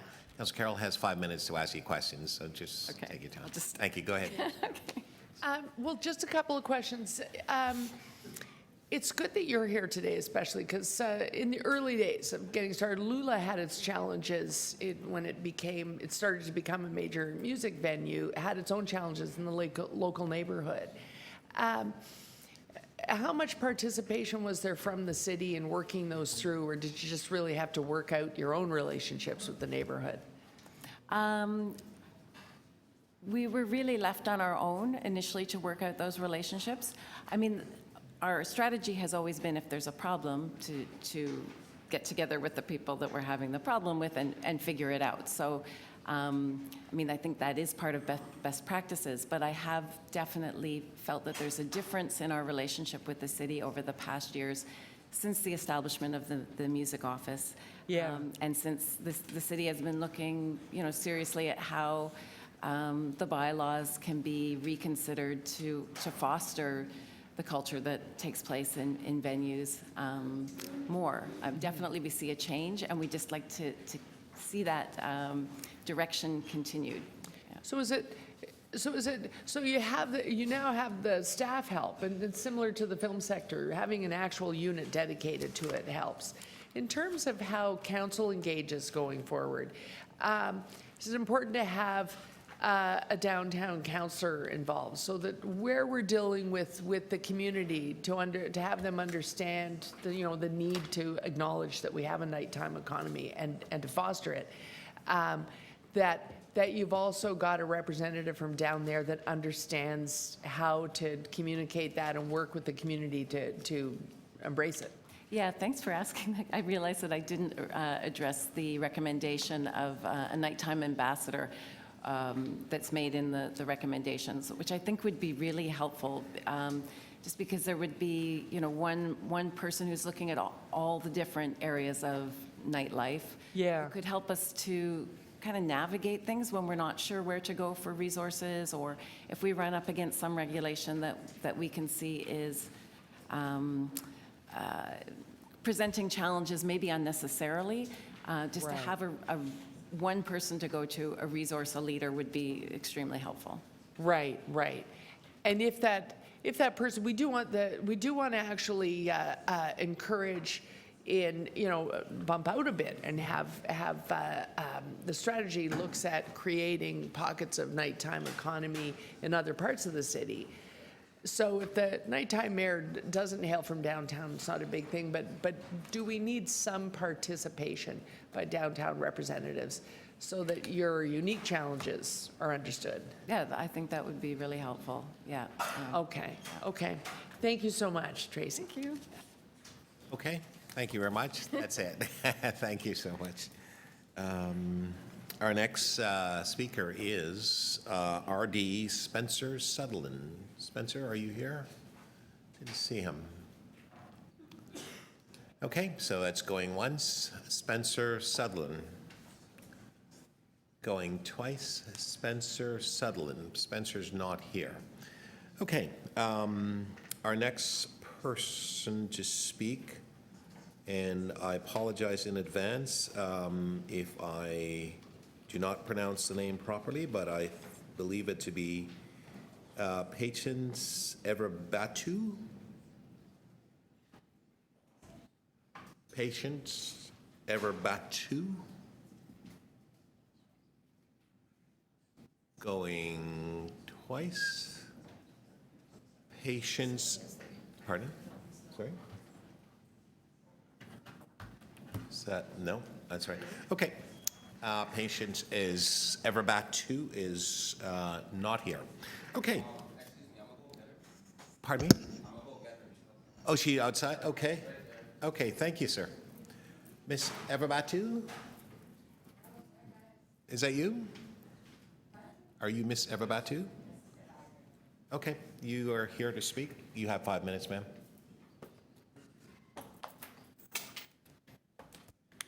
Let me know when you're ready. I'll start your time. No worries. Take your time. Okay. Good afternoon, everyone. Morning. Good morning. Oh, it's still morning, is it? It's afternoon somewhere. It's afternoon, almost afternoon. Anywho, I'm here to speak about what you guys were just previously talking about. I was outdoor listening to the conversation on the live stream. I just wanted to say that it is evident that the City of Toronto is trying to improve and strengthen Toronto's entertainment-related activities. Now, the designation of a councillor as Toronto's Night Ambassador is a very crucial and I believe a brilliant idea. Brilliant because for years, myself and the many youth I represent believe Toronto's entertainment sector has been slept on, and it's very impressive to see an awakening. However, this means Mayor Tory would have to make a crucial decision when designating a councillor. Toronto's Night Ambassador will be a part of Toronto's nightlife. This means having an up and personal look on leadership between that member of council and the rest of Toronto. There's one thing we must consider: the audience, the people who are directly involved in bringing these productions together. I guarantee you majority are youth with stories that they have tried the best in their ability to tell, and talent in all forms speaks. I encourage you all to read the article on Huffington Post that my friend Brittany Amofa wrote. It's headlined, "The very way cities like Toronto are run is making inequality worse." Brittany wrote something very important, and I'm going to read that one section. Conversations on municipal governance, autonomy, and local power have found their way back into mainstream politics, specifically on the need to empower municipal governments to better address the needs of their cities. But as conversations around the need for stronger federal municipal partnerships come about, little focus has been put on people of these cities, the experiences and stories, and how government impacts their lives. The path forward is connecting people's stories and how cities govern them. Now, you're probably wondering, how does this relate to what we're speaking about? Well, I believe that at the end of the day, talent, like I said before, talent in all forms speaks volumes. And that's something that a lot of the youth in the City of Toronto have to boast about. Although all parties will work collectively to create a more inclusive entertainment sector, what's crucial is understanding how significant this decision and representation will be for those directly impacted. Some advice from Mayor Tory: designate a member of council who has proven to be a strong connection between youth. You the entertainment field in general, and organizers. For that, representative will play a crucial role in building a bridge for Toronto's nightlife. The aim of assigning a nighttime ambassador means creating a voice and being that bridge. As I read, I do understand that the nighttime economy is often overlooked in municipal economics and infrastructure planning, and as a result of market forces and municipal policies, Toronto's nighttime culture is under threat from increasing business costs and regulatory challenges. However, as this committee should know, other world-class cities are taking the appropriate steps to plan, sustain, and execute entertainment-related activities. Doing so does merge people in various industries together. One thing I believe the City of Toronto needs the most at this time: togetherness.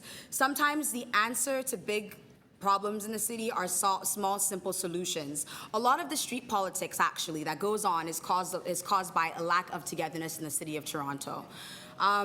This has the potential over the years with such action to drain. Pop-up performances and unconventional spaces, industry town halls, when you work with community partners most especially, it brings out Toronto's culture, talent, potential, and above all, strengthens Toronto's population and entertainment, or as we would formally call it right now, the nightlife, which is the aim of this recommendation. And I was just here to remind you guys all of that, and to pass a message to Mayor Tory that whoever is designated for this role is going to play such a crucial role in the City of Toronto's future, especially amongst the youth, because the youth in the City of Toronto are incredibly talented and are looking for ways to express themselves and are looking for platforms which only the City of Toronto can give them at this time. Thank you. Thank you very much. Any questions for Speaker? Visiting members? Visiting members? Questions? Okay, no problem. Okay, Councillor Carroll? So do we place that as the most important thing, that to work out that relationship with youth that are already trying to be involved and enter into this space? For the ambassador, is that the more important relationship, or is it the relationship with the already established operators? I wouldn't want to undermine any relationship, but I do want to say that the relationship with the youth is very important, because these are ways that the youth express themselves. There's so many youth in the City of Toronto who are looking for ways to express themselves. There are platforms like 6buzz TV, which is a social media platform, and my friends are the founders of that, and it's amazing how they've brought a whole bunch of culture together. You have Youth Connect, via social media on 6buzz. 6buzz shares a lot of the talent from the city. So I definitely feel like if whoever the counselor is, counselors in general need to definitely focus on creating a great relationship with the youth, because the youth in the City of Toronto are the talent that Toronto has. And, maybe a lot may say, I don't really see it. Well, it's because we have no platforms. And once we have platforms, Toronto will change. All eyes are on Toronto right now. All eyes are on Toronto youth. You saw what happened when we won the championships, the NBA championships. The whole of the City of Toronto came together. Majority were youth. There were so many different people, but the youth were so excited. They were so together, and we definitely need more of that. And the only way I think we are going to get more of that is, like I said, if we work together with the councillors, if the councillors work together with the youth, and make sure you amplify their voices, not just their voices, but their talent that they have that is waiting to be exposed. Right. Thank you. Thank you. Okay. Thank you very much, and no further questions. Thank you. All right, members, I will now just take this into committee, and questions of staff. Visiting members first. Councillor Ainsley. Thank you. Thank you. Through Mr. Chair. I want to start by asking about the first recommendation, where it talks about making the nighttime ambassador a member of council. I know there was reference in the report that the Paris deputy mayor is their nighttime ambassador, but when I look at the other list of cities around the world, from Toulouse, Zurich, London, Amsterdam, New York, Sydney, they all have appointed nighttime mayors, or they have citizens that go through an interview process or an election process. So I'm trying to understand where the councillor recommendation came from. I'm going to ask our Director of Entertainment Industries and Film Commissioner, Marguerite Piggott, to answer that question. Thank you. So through the chair, the Parisian example is an example that we followed not just with regard to a councillor, deputy mayor in the role of nighttime ambassador, but also they have a conseil de nuit that is very similar to the working group that we are also proposing. And so the two would work together in a very similar way. But other reasons that we alighted on the idea of a councillor in the role of ambassador is because there are so many divisions and agencies within the city that need to participate for this initiative to be successful. We felt that having a councillor in this role would give it the visibility and the sense of it being a priority that would help to support and advance this initiative. It also allows for a publicly known individual to be a touch point for businesses who want their voices heard, for residents who want their voices heard, and to work with media. It's also very important, we feel that they have ethical and professional training that's aligned with the standards of City Council. There are many examples around the world, as Councillor Ainsley alluded to, and in some examples, there has been the perception that there is some tension between the appointed person and council. So we felt that having a councillor in the role would address that. That said, there are many models around the world that are working in different ways and working well. Okay. And I also wanted, so the recommendation about pop-ups, I think is a great idea. You know, they're used all over the world, not just in cities with nighttime ambassadors, but I wanted to ask about Amsterdam. And I know one of the concerns in Toronto has always been that all of the nightlife is downtown. In Amsterdam, which has a population of about 1.5 million people, what they did was they licensed 10 24-hour locations. They spread them out across the city, but they also looked at locations that were open during the day that had a multidisciplinary co-working space, bars, art galleries, something like that, and it spread them out across the city. And they were licensed on that basis. Is that something we're going to be looking at? The committee the working group would determine what they would look at, but certainly the Amsterdam model is one of the most inspiring. The fact that they tied licenses to community givebacks, like using these spaces for daycares and shared workspaces, is really great. The fact that they did this for locations outside the core, locations that were really ready to embrace more nighttime activations, is also really great. So if the committee wanted to look at some of the best examples in the world, they would most certainly look at Amsterdam. Okay. And then, and this is something I've been pushing for since 2016, the concept of a nighttime ambassador. The one part of this whole report that kind of worries me is the funding model, and that regardless of whether we use a city councillor as the ambassador or we go through another process, a lot of the cities that I've looked at, they use a funding model of the funding is split between the city or the municipality and the businesses across the city. And I was hoping we could look at something more like that than a funding model that's strictly going to be done through our budget. I agree with you, Councillor, and we will look at that through a variety of processes. There are some examples that are successful working with the industry. It's just a question of getting the cooperation. So some kind of public-private partnership makes sense in this case because it's to their benefit and to the city's benefit. Okay, thank you. Thank you, Mr. Chair. Okay, thank you very much, Councillor Ainsley. Okay, Councillor Wong-Tam will ask questions. Thank you. Yes, thank you very much, Mr. Chair. With respect to the strategy that is before us, I sense that it has gone through a lot of consultation. It is very broad, and there is a vision document, I think, that has emerged out of this. With respect to the ongoing implementation and that do-it-yourself kit, which I think is very interesting, how do you envision that rolling out? through the chair, how this would roll out would be principally through the activation of the ambassador and also through an activation of relevant working groups. So one working group would be internal to City Hall with all of the relevant parties, everybody from municipal licensing and standards, planning, transportation, police, and so on.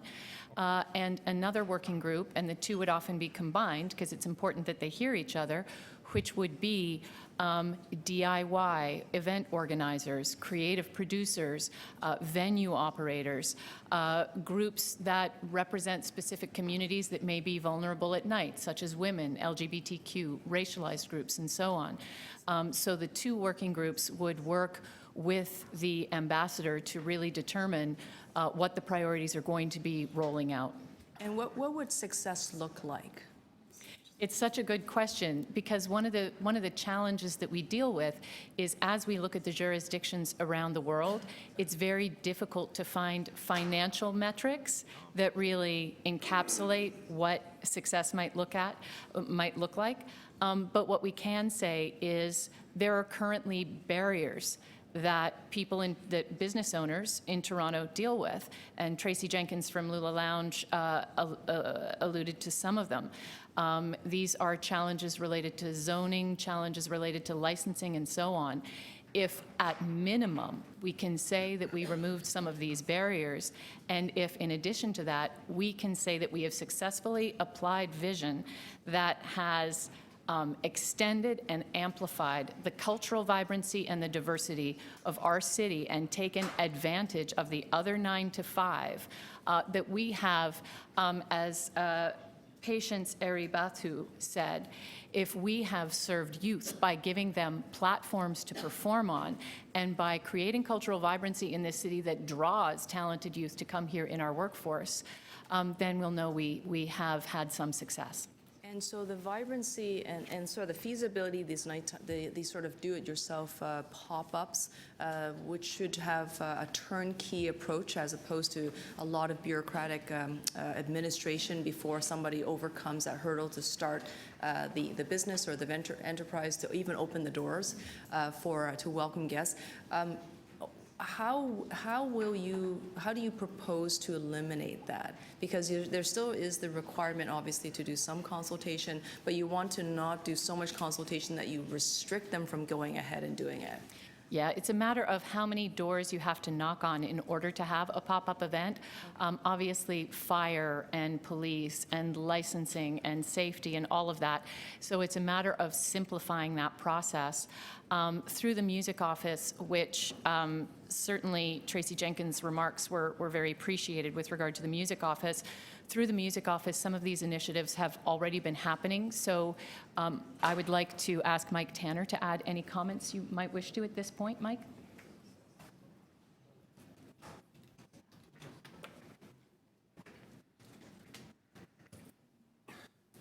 Thanks. Through the chair, Councillor Wong Tam. Marguerite is correct. There are currently a lot of confusing and sometimes labyrinthine barriers that especially DIY event promoters have to jump through in order to get things off the ground. What we may be able to aim at is a more streamlined process where permits and licenses are issued to promoters as opposed to bricks and mortar spaces, because the very nature of DIY event or activity is that it's nomadic. It doesn't necessarily reside at one address. People go, art goes where art can afford to go sometimes. We've already started to work by bringing together the community of DIY event organizers with organizations that have in some way the key to spaces like that, be they city spaces, parks, libraries, museums, or spaces that are controlled by merchants, retailers, empty storefronts. BIAs have some purview over some of that. So we're trying to create dialogue. And from that dialogue, we can get a sense of where some of the challenges are. Working with our colleagues in municipal licensing and standards, we're hoping to roll out something that feels like what Vancouver already has, which is an arts event permit system. Okay, thank you very much. Councillor Cressy, bring this into committee. Councillor Cressy, question? Thank you, Mr. Chair. I just want to follow up specifically on recommendation 3. This is to direct a whole series of city officials, MLS and city planning, and the GM of EDC, to do that alignment of zoning and business licensing regulations around live music. When do we expect that to come back? We've been talking about this for a while. I was pleased to see it here, but the rec here is for something to come back. Yes. Our aspiration is that this report will go to council in September. Once it goes to council in September, we would then be able to activate, pulling some of this together. So the work on it would start at that point in time. In terms of a report back date, I don't know at this point exactly when that would be. Obviously, as soon as possible. Yeah. But this would be, so the report back around zoning changes to help facilitate and support live music, that would then go through the Planning and Housing Committee, is that right? My understanding is that that's the case. Yeah, sorry, yes.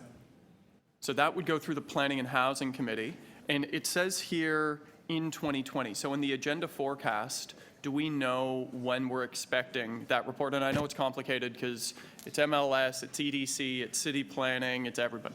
So do we have in the agenda forecast an expected report back in 2020 on that? I don't think it's as, through the chair, I don't think it's as firm as Q1, Q2, Q3. This is a lot of moving parts. We need, again, there's a lot of emerging business types. And the resto bar, the lounge, the nightclub that morphs, and music venues, pop-up events, event space. There are so many pieces that are involved that licensing and zoning need to work together. And so there's a fair bit of work that goes involved with that. Okay. Okay, so sometime in 2020. Okay.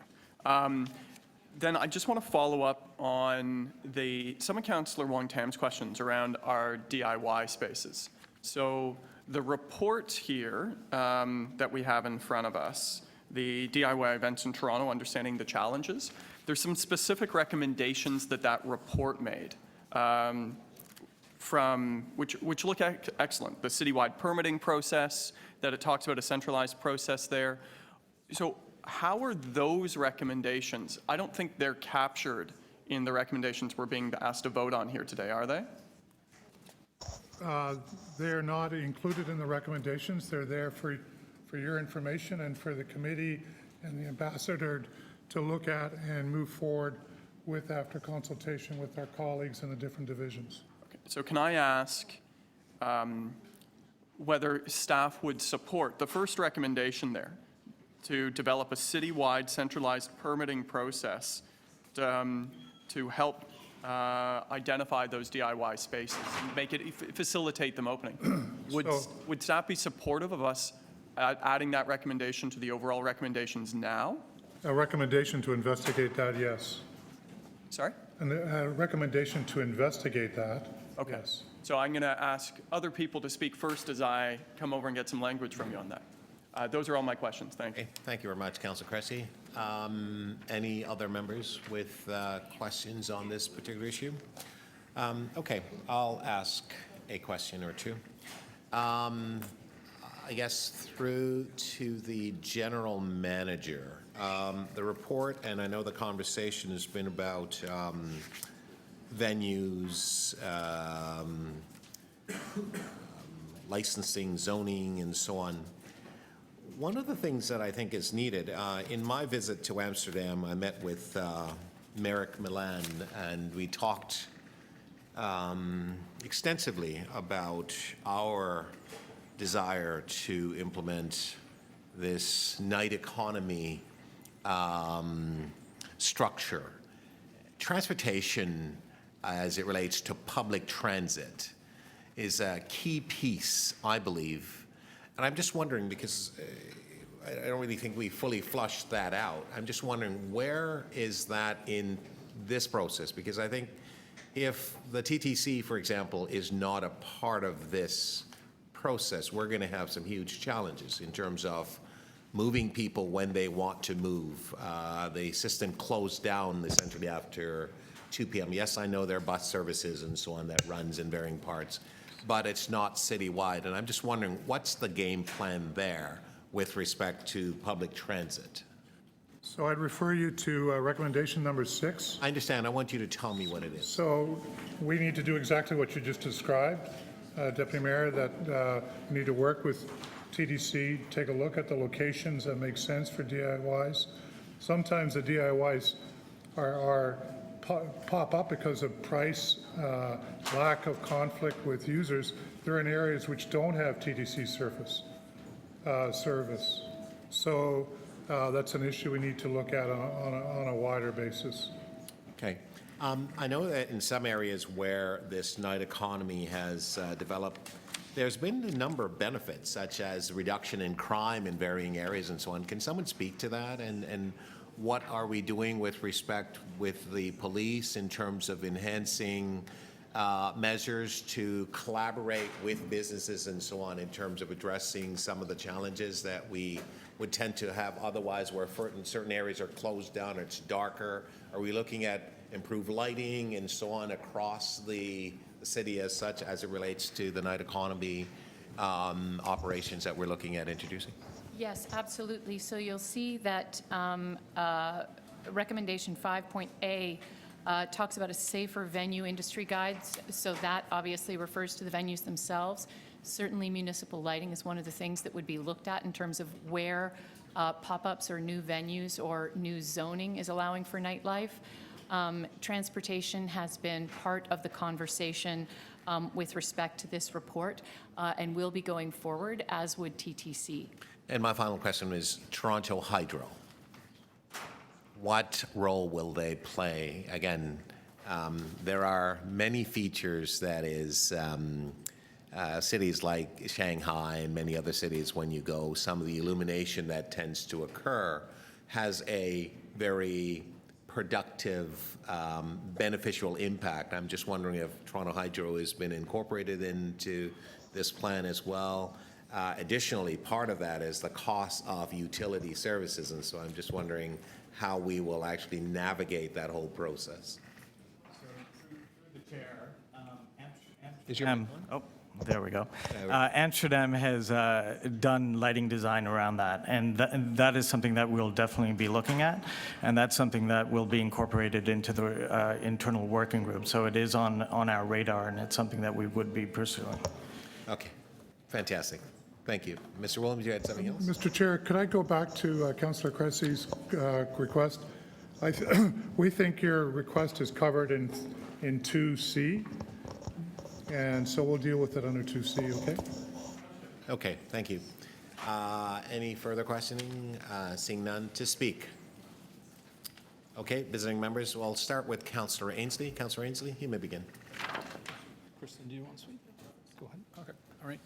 Thank you, Mr. Chair. I've got 3 motions that I want to move that I hope somebody will take care of for me. The first one, and these are all based on my questions, the first one is around the city councillor and having the city councillor appointed as a nighttime ambassador. I understand staff's rationale. They looked at Paris, but there are a number of cities, including what you mentioned, Amsterdam, where they've appointed a citizen member. I'll go back to the with great challenges as well. Yes. Just want to say. Yep. But I will go back to the comments made by the last deputant around trying to represent a broad range of demographics in the city of Toronto. When this was first brought forward in 2016, and I want to thank staff for all the work that they've done. If I had a pretty small motion, I was interested in the time at the nighttime economy, how much money it brings to the city. It's really flourished and evolved over the past 3 years. But I really think having a citizen member through an appointment process will work better as a city councillor, in particular, just in the last year, as our wards have increased and doubled in size.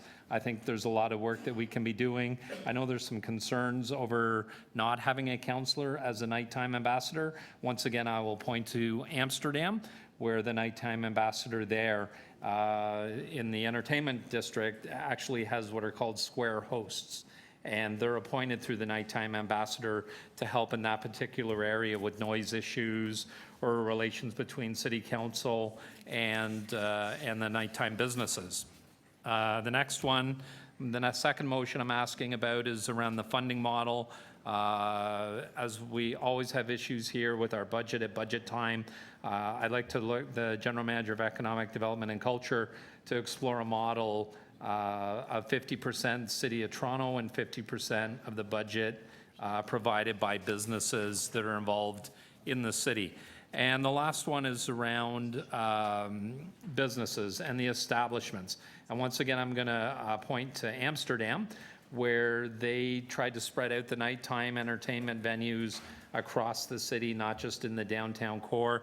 So I would like to propose something very similar to what they do in Amsterdam, is they have 10 licensed establishments, 24 of them across the city. They also base the licenses are given on what other services the buildings offer, such as an emphasis on multidisciplinary venues, featuring bars, galleries, and co-working spaces. And I know there's also some concerns around the pop-up events that we have, and I think that's a great idea, because one of the issues that I hear often at City Council and my colleagues is around having unlicensed venues. And how do we deal with unlicensed venues at night?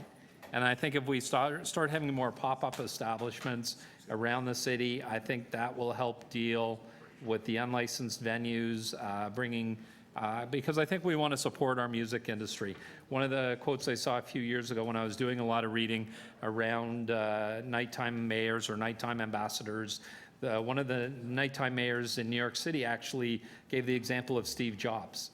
And he said Steve Jobs being an unlicensed manufacturer in a garage, if probably never would have came to fruition if somebody came along and said to him, you need a license to run a business in your garage. And I think we need to look at the music industry a lot like that. If we're going to have pop-up venues, I think that'll go a long way with helping dealing with our unlicensed establishments that we constantly hear complaints about across the city. But once again, I want to thank the staff for all the work that they put into this report.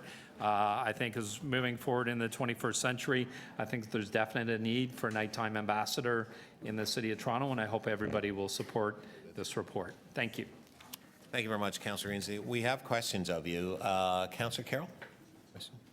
So the issue of the 24-hour venues, you're going on you're sort of building on a recommendation in the report? Yeah, so I'm looking at in the report, they've actually specified that nighttime economy should be 6 p.m. to 6 a.m. Right. And I think that, if you're going to support a 6 p.m. to 6 a.m. economy, you look at the work world now in particular, I'll talk about millennials, who are often just going out at midnight or 1 a.m., and they're certainly not excited about packing it in at 2 a.m. And I get a lot of complaints about unlicensed liquor establishments. We don't always seem to have the enforcement from our MLS or the police that are available to deal with that. So I'm using Amsterdam as the example of spreading it out across the city and licensed. Right, right, and it can be done there, because like we're trying to do here, they have, other than downtown core places that have now a nighttime economy. But let me ask this question. You haven't got in there a timeline. It just sort of says the initial phase. Are you looking at, I want to set a cap, but I want them to try this, but report back before they would ever proceed beyond that? Yeah, I'd be very happy with that. So it's really just a matter of introducing it, but they would have control of it. There's a cap, and suitable locations gives them a whole lot of leeway in terms of approving it. You're leaving them with a lot of control and just trying a small number. Correct. Okay, thank you. Thank you very much, Councillor Carroll. Councillor Ainsley, may have a problem with your motion C. I'm going to ask legal to comment on it, because I'm at the moment going to rule that out of order. I'm also, well, no, I understand. You haven't moved it as yet, but I'm just going to do the following, just a suggestion, because it's actually on the screen. So one of two things, maybe talk with legal to see whether or not we can sort of fine-tune the wording to allow for this to be acceptable. And although you haven't, so maybe what we'll do is I'll take care of it for you so as to now introduce it, so then we can actually comment on it. I know you've asked some questions around that, Councillor Carroll, but what I'd like to do is I'd like to have, I'm going to take care of them so they're of all, for Councillor Ainsley, because he's not a member of the committee. So I'd like to have legal just comment on Councillor Ainsley's motion C. So my understanding of that motion is that it seeks to create a new license category that doesn't exist. In order to do so, that would require a bylaw amendment and public notice. And I think it might actually be in a different committee as well. Okay, fair enough. Councillor Ainsley? So can I switch City Council direct the General Manager of Economic Development Culture to report back on? Councillor Ainsley, what I'm going to do, I'm going to step this down just to give you an opportunity to work with staff to address the issues. Is that fine? Yeah, he's nodding. You've done it already. Done it already. Success. Okay. All right, Madam Clerk. Happy to move it. Okay, that's fine. I've taken, yeah, it's fine. I've got carriage of it. So it's okay. All right, so we'll get the wording changed and reflect that, and then that would be fine. Perfect. Thank you, Mr. Chair. You're welcome, Councillor Ainsley. Councillor Wong-Tam to speak in the meantime. Yes, thank you very much, Mr. Chair. I'd like to commend staff on this excellent report. I recognize that this is a volume of work that they have undertaken, and that's taken a lot of time, a lot of consultation, active listening, going out to the community. I think that it actually, in many ways, is a visionary document, sort of sets the stage for what happens next. If Toronto is to develop a nighttime economy, we're going to have to loosen certain rules, and we're going to have to sort of not just think outside the box, we're going to have to start smashing the box. And that requires partnerships, and I see very clearly that you have actually engaged with the multitude of stakeholders, including community groups that will want to know how does this affect them. As a downtown councillor, we have the privilege of representing mixed-use neighborhoods, which means that sometimes there are conflicts that emerge between daytime uses and nighttime uses and various different types of activity. What I really like and appreciate about the report is that there is active engagement through all the multitude of stakeholders, which I think should be commended. Because sometimes it's not a winner takes all, it's about everyone coming together and maybe enjoying part of the evening activities as well. I think of cities like Barcelona, I think of cities like Bogota, where they have actually, to me, and especially in major cities in Asia, they've taken their nighttime economy to a different scale. It's about not just the shopping and the dining, it's not always about the experience of exchanging commerce, but it's also the cultural exchange that happens in the evening time. And that means that there has to be oftentimes the cultural aspect that sits in the heart of it all. And it's about bringing people together. And that means it's all ages. It's family oriented. It's also, it's not always commerce based, which means that you don't necessarily have to pay to play. It's about making open streets a nighttime activity as they do in Bogota. It's about having evening marathons, you believe it or not, but they actually do run those events, fundraisers and runs, raising monies for different communities in the evening time when there's vehicle movement in the roadway at its minimum. So there's opportunities to do way more than just drink more, party more. And I think that that's what I'm seeing that's coming out of this report, which I think is what's speaking so well to me. And of course, there has to be food.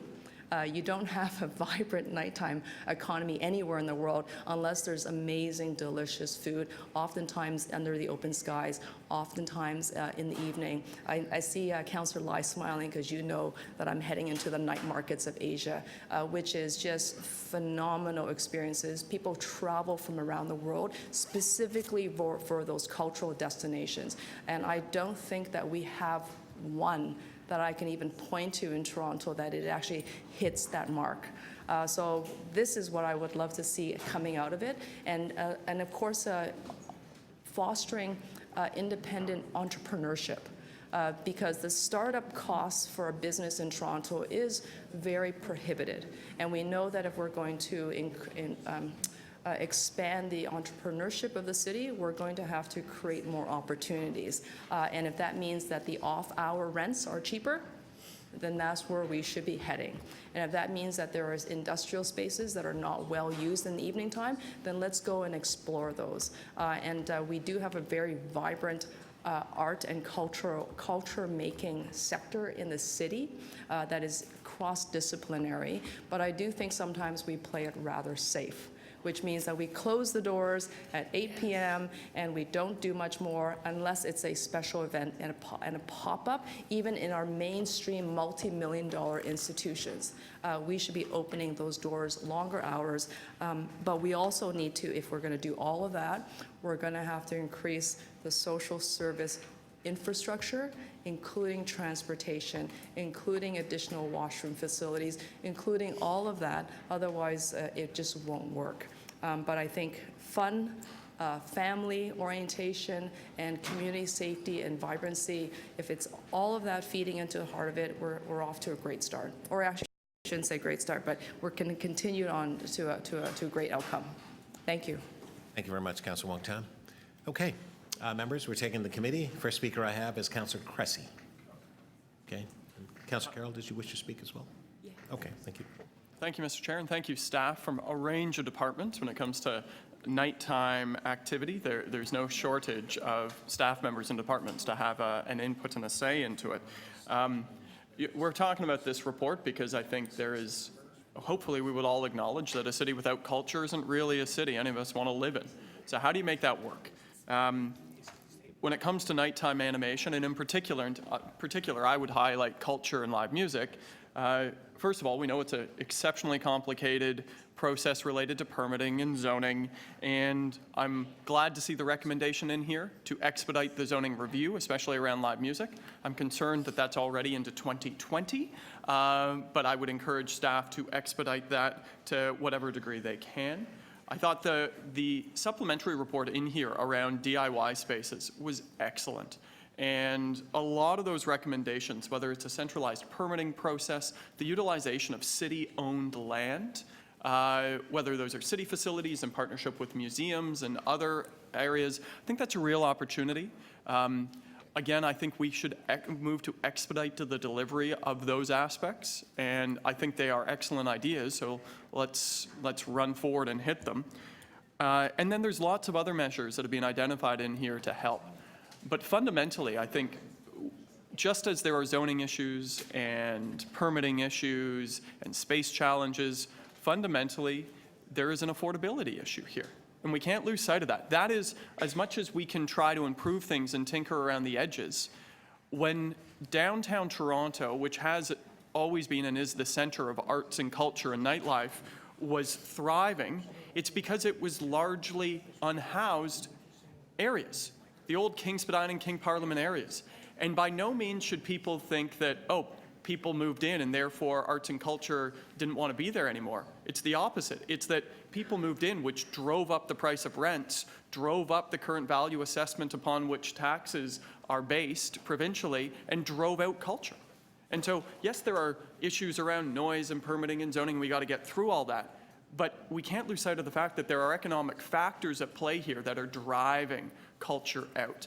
And so that, to me, is one of the biggest hurdles. And in my new appointment as the chair of TMAC on the Music Advisory Council, along with a lot of the key recommendations in here that I'm eager and dying to move forward on, it's the underlying economic affordability issues around culture that I think we really need to wrap our heads around. Because far too often the only way culture around nightlife is made affordable is through increased alcohol sales. That's what makes it affordable. The only way you can actually run a good show is if you can sell a lot of beer. Well, we need to be able to create an active and dynamic nightlife that supports a model that, sure, you can have a beer. I'm going to want a beer when I'm at the show, but also is profitable on its own. And so just as we figured out a model around creative hubs with a specialized tax class, we need to think about those economic factors around live music and culture too as an underlying element. And so with that, I'm very pleased to support the report in front of us. I'm keen and looking forward to working with staff to expedite some of those reports, and I'm looking forward to taking my marching orders from Mr. Tanner over there as we look to expedite some of the underlying economic factors around live music and culture too. Thank you. Thank you, Councillor Cressy. Councillor Carroll to speak. Thanks. I'm really glad to hear Councillor Cressy's remarks and how we chicken out and do as little and worry about affordability above all else. I've talked about this before in this committee. One of my favorite things to do when I go to New York City is always, if I'm there for more than 24 hours, is to visit the Brooklyn Academy of Music. BAM. It is insane that after all these years of having a Toronto Arts Council and Foundation and all of these active venues in the private sector, we don't have a BAM. I just want you to listen to the description of just under community programs. BAM is the home of adventurous artists, audiences, and ideas. To that end, BAM places a special emphasis on its commitment to the community, from discounted tickets and transportation for special needs groups to opportunities for local arts organizations, we have enough of those, and businesses. BAM is committed to strengthening its various business and cultural partnerships in the BAM Cultural District and Brooklyn overall. The Cultural District exists because that happened.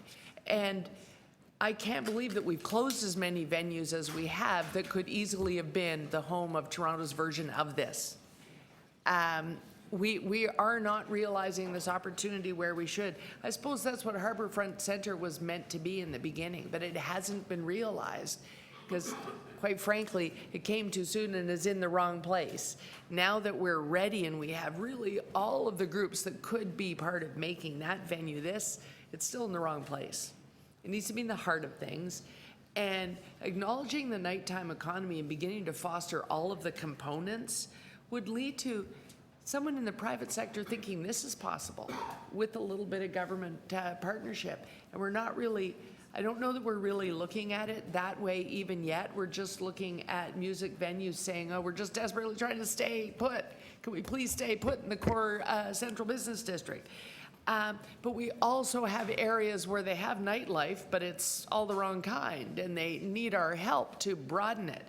Just saying where do the liquor licenses go does not lead to nightlife health. Bumping it out to some of the things that Councillor Ainsley just described in the Amsterdam strategy is where you get to the point where nightlife does bring safety to a community. That's what happens when you do this type of strategy. You actually get a safer community as a result of functioning 24 hours a day. You actually start to build in people who hold something sacred and aren't going to allow it to devolve into just a place for crime to flourish. And so we really need to be bold in this strategy, and I don't think that we can say, well, we can't afford it anymore. We have to really have that honest conversation with businesses to say we better all be in this together. And some of these venues we maybe run jointly. Maybe the pop-ups need both of us. Maybe there is a foundation that comes out of this that makes sure that this sort of thing happens. I think that the strategy that we've read so far is fine as long as we see it in its boldest possible description and go for it. So to that end, I was going to move a motion that the ambassador darn well better be downtown because we got to deal with neighborhood issues. But I think we really have to talk about it and make sure that we can deal with those quickly. And Councillor Ainsley has just suggested a way that we could do it, which is to add an additional role. Yeah, we're going to have a nighttime ambassador, but to have they're called square hosts there because they've sort of divided the city map into squares. We could have area hosts that would actually mirror the early days of the film board when you had a councillor who knew the studio district, so they helped to break log jams there. I was put in that group because a lot of the log jams were with using school spaces, and I dealt with that log jam. Having some area hosts that support the nighttime ambassador, so he's got additional voices when he's coming to council to resolve some issues and be able to just think big, a BAM style of big, I think is something we need to look at between now and council to flesh this out, to make sure that it really works and it is able to make big moves from the get-go. Thank you, Councillor. Those are my comments. Thank you very much. Any further speakers? Okay. Councillor Lai. Thank you very much, Mr. Chair. First of all, I need to thank staff. I think report is very comprehensive, and I've looked at the history of this whole decision. I think it's from 2016, was way before my time, and I think when I came here, I thought this is my first term, and I think it's a very, very good idea because as Toronto is becoming an international city, and I came from a place that and I visited areas that have a lot of nightlife cities, places like Hong Kong and places like Taiwan. They have a night market that attracts, and it was packed with people like sardines, I mean, it was 12 midnight and they're still packed with people, and I think I'm very excited that we're going to be, Toronto is going to be spearheading this night economy, because as I read the report on page 6 of the report, and it says about how New York City's night economy have economic output of $19 billion US, and with 8.6 million people, and with the Toronto and the economic output of about 6.1 billion, if put that into the equation.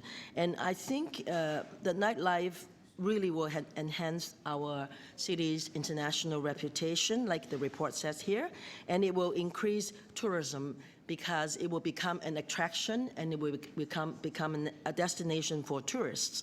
And I really, really think that is a very good idea. And I also like the idea of recommendation number 5, that we actually need to look into some areas outside of the downtown core. In some of those big night markets that I've visited, they're always outside of the downtown core, and it's very important. I think I'm very happy sitting on the Toronto Zoo board that we have finally we've approved some illumination attraction that is happening in the fall of this year, and it'll be a good start.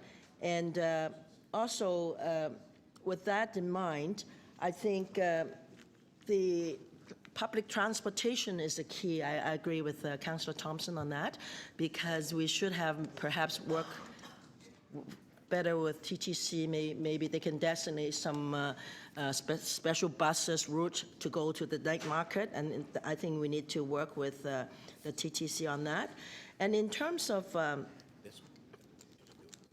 financial and funding model, I don't know how some of the cities, as I haven't been doing all this research, but I think if we can probably do it in terms of grants, I don't know whether it will be a good start, because we don't know, we're just kind of starting up something that is, we need to think and how we should do the funding. And I'm sure the businesses will be able to support that as well.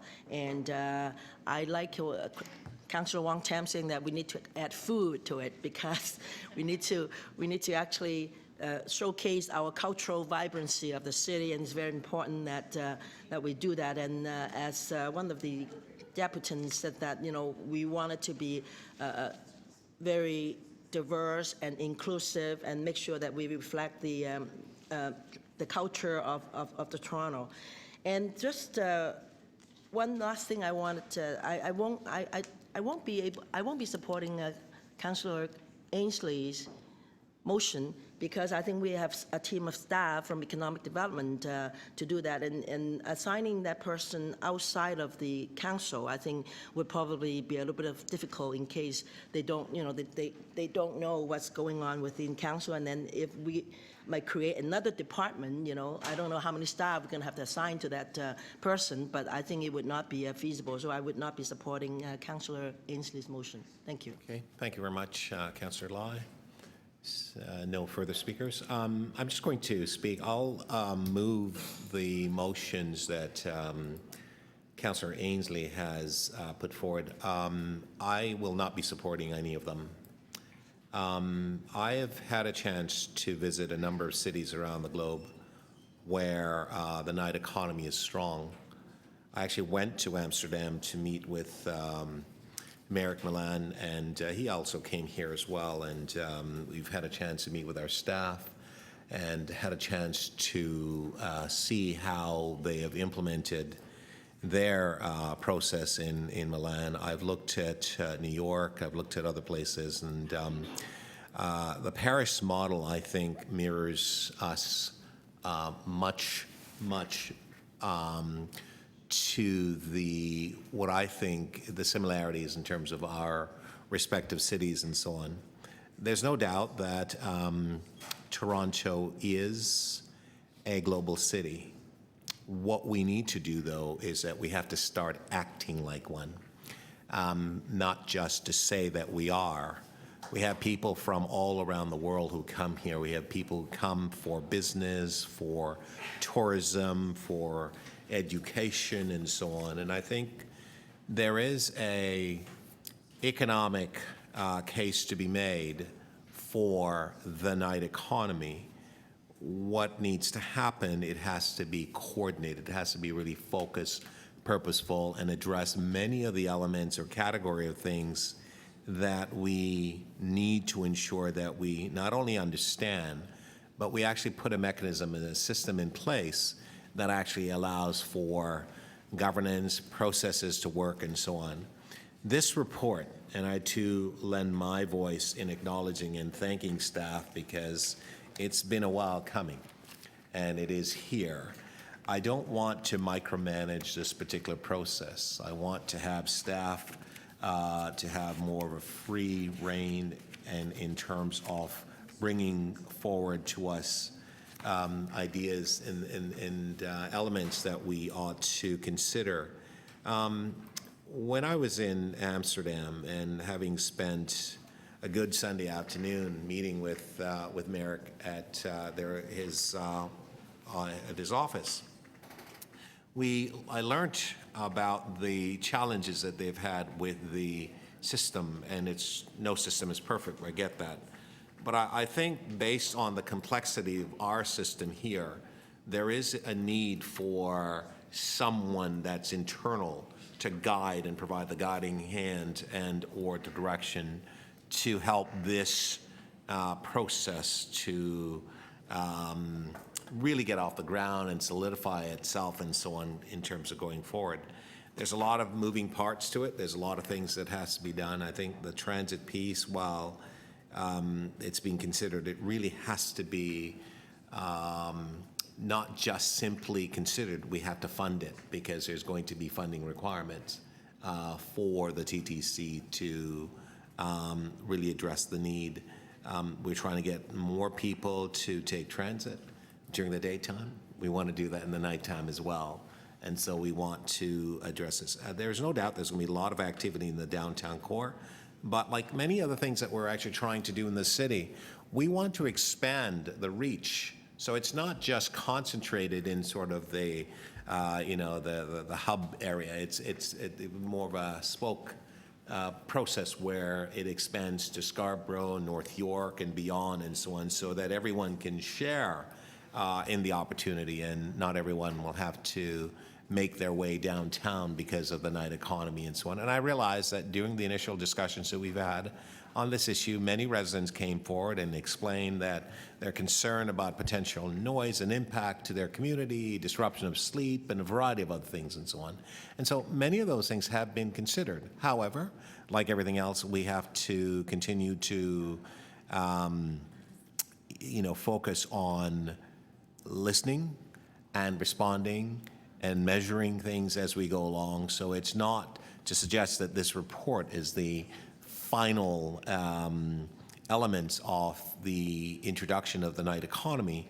We will continue to work and refine this processes as the case in many other cities around the world. So as I said, I'm not going to be supporting the motions that are in front of us, and those are all the motions that we have. And we will then take those to a vote. But I will move them for Councillor Hazy. No, I have indicated that I'm moving them. All right. So, Madam Clerk, do you want to start with number 1, or A, I guess. All right, so motion A, and we'll ask for a recorded vote on these, Madam Clerk. All those in favor of motion A?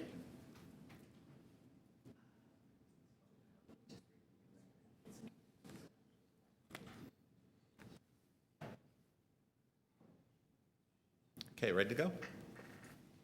Madam Clerk. Okay, all those in favor of motion A? All those opposed to motion A? Councillor Carroll, Councillor Cressy, Councillor Grimes, Councillor Thompson, Councillor Ford, and Councillor Lai. The motion fails. B.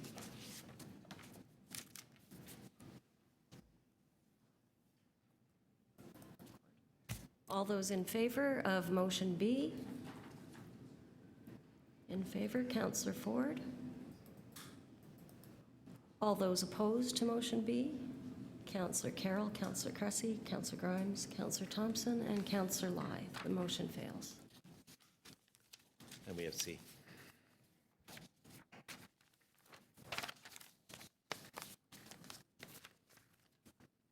All those in favor of motion C? Councillor Carroll. All those opposed to motion C? Councillor Cressy, Councillor Grimes, Councillor Thompson, Councillor Ford, and Councillor Lai. The motion does not carry. Okay, thank you. Madam Clerk, we are, sorry, yes. Item, there's no amendment to the item, so, on the item, all those in favor, opposed, that's carried. Thank you. Madam Clerk, we're now moving to item EC 6.13. I have indicated earlier that I will not be here after lunch. We've got about, 16 minutes to break.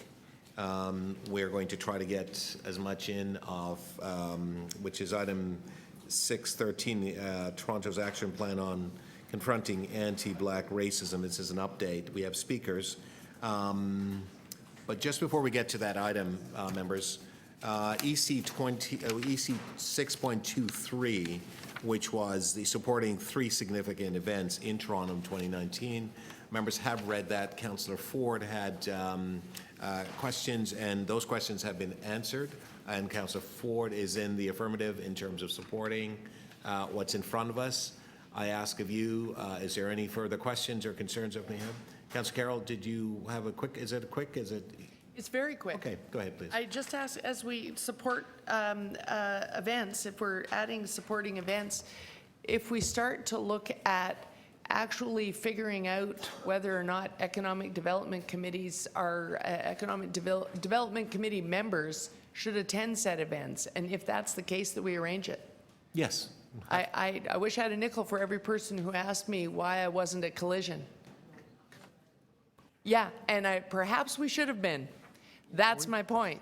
Well, in Collision, So I believe we did. if we're going to endorse did make an events offer. here, if it's reasonable that we attend, we should. You want to comment, Mr. Williams? Well, I thought on Collision, we did offer to members of council tickets.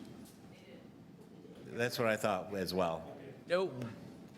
Or for some strange reason, it didn't get to Councillor Carroll and it didn't get to Councillor Lai. So maybe we'll just So review. we'll do it. I will make arrangements with all councillors to understand how best to get you the offers. Okay. Yes, that's great. Are we good, Councillor Carroll? Yes. Okay, fantastic. So on the item, all those in favor? Opposed? That's carried. Thank you. All right. Mr. Chair, I'm sorry, 6.9 I had held. Yes. Which is before 6.13. I'm happy to release it. I've had my questions answered. Okay, fair enough. Members, Councillor Cressy is happy to release 6.9, which is the 2020 Shelter Infrastructure Plan and System Update Report. Anyone else has any questions or concerns? Okay, so on the item, all those in favor? Opposed? That's carried. Okay, 6.9 is dealt with. And Mr. Chair, and sorry, I had held 6.17, which I had a technical amendment from staff they asked me to move. I'd be happy to move that and release it Okay, so they let's don't do have that. to come back after lunch. Sure, absolutely. Do we have that motion?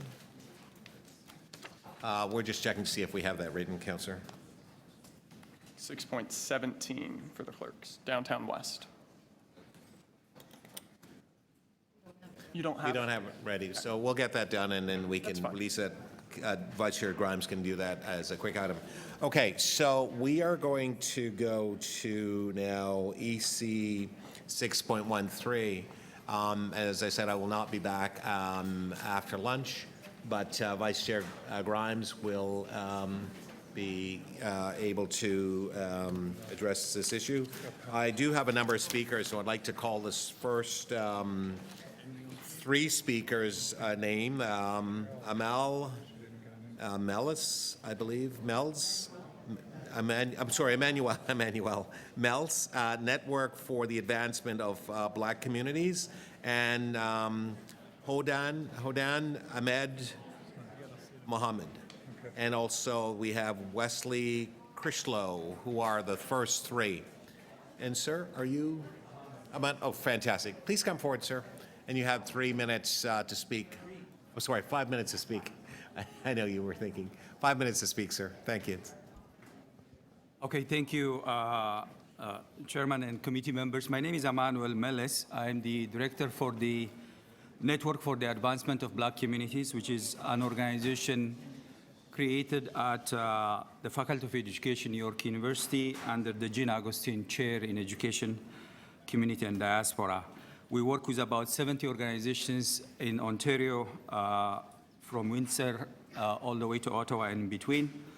Our mandate is to provide convening, knowledge mobilization, service coordination and capacity building, and systems change support to these organizations that are working with Black children, youth, and families. There are 4 areas of interest that we have in terms of our mandate. Working with organizations, that is promoting post-secondary participation of Black youth, increasing the graduation rates of Black youth in colleges and universities, addressing the dismal Black youth unemployment that we have here in the province, and also working on issues of well-being and health. Like the Confronting Anti-Black Racism unit here at the city, we deploy an anti-Black racism lens and a cultural identity lens to the work that we do. I'm also a member of the Partnership and Accountability Circle that's part of the implementation of the plan. My colleagues that are here, my peers in the Partnership and Accountability Circle, they will speak to the independent report that is part of your package. What I would like to do is focus on a couple of things in my deputation today, but I would like by starting by acknowledging the leadership of the staff at the Anti-Black Racism Unit here at the city. My sister and elder Aina Nia and her team have done an amazing job over the course of the first year implementation of this 5-year plan to create a pathway for implementation of the recommendations that are within the plan. I also want to acknowledge the leadership of City Council and the Mayor and the senior leadership within social development in actually facilitating and supporting the work of the Confronting Anti-Black Racism Unit. I feel, Mr. Chair, that we are in an incredible moment here in the city in the context of really creating a partnership between Black communities and the city itself in addressing very long-standing systemic issues that our communities have been facing for the longest. I think the 22 recommendations and 80 actions in the plan create a pathway for really addressing the systemic challenge that we have been facing for the longest.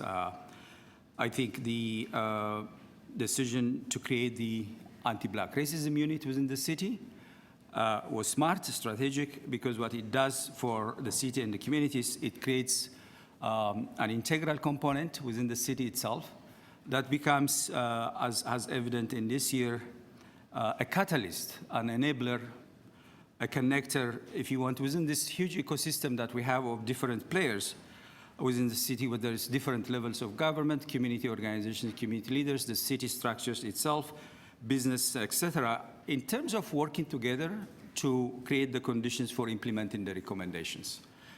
And what I would like to really encourage the city is to pay attention to the nature of this transformation, that this is not a project. This is not an initiative. This is not a program. We're entering a systemic transformation relationship between Black communities and the city.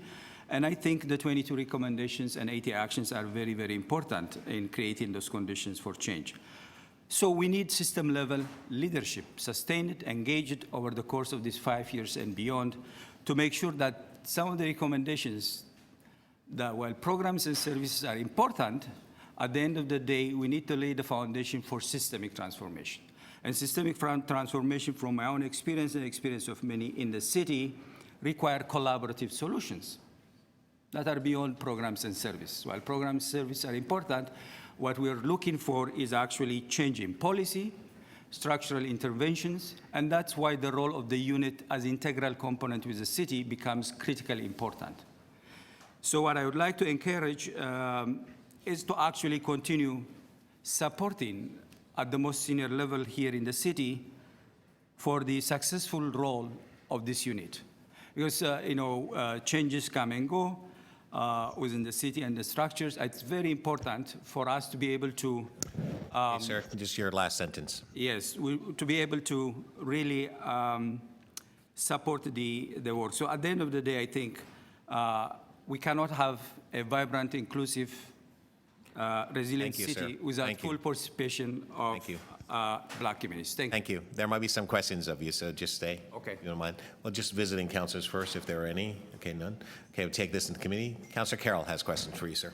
So you're talking about extending, or we really need this to be a permanent unit that continually works when you say extending the mandate?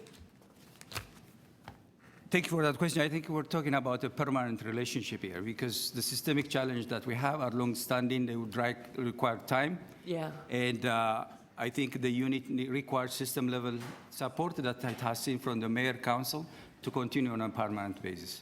Thank you. Thank you, sir. There are no further questions of you, sir.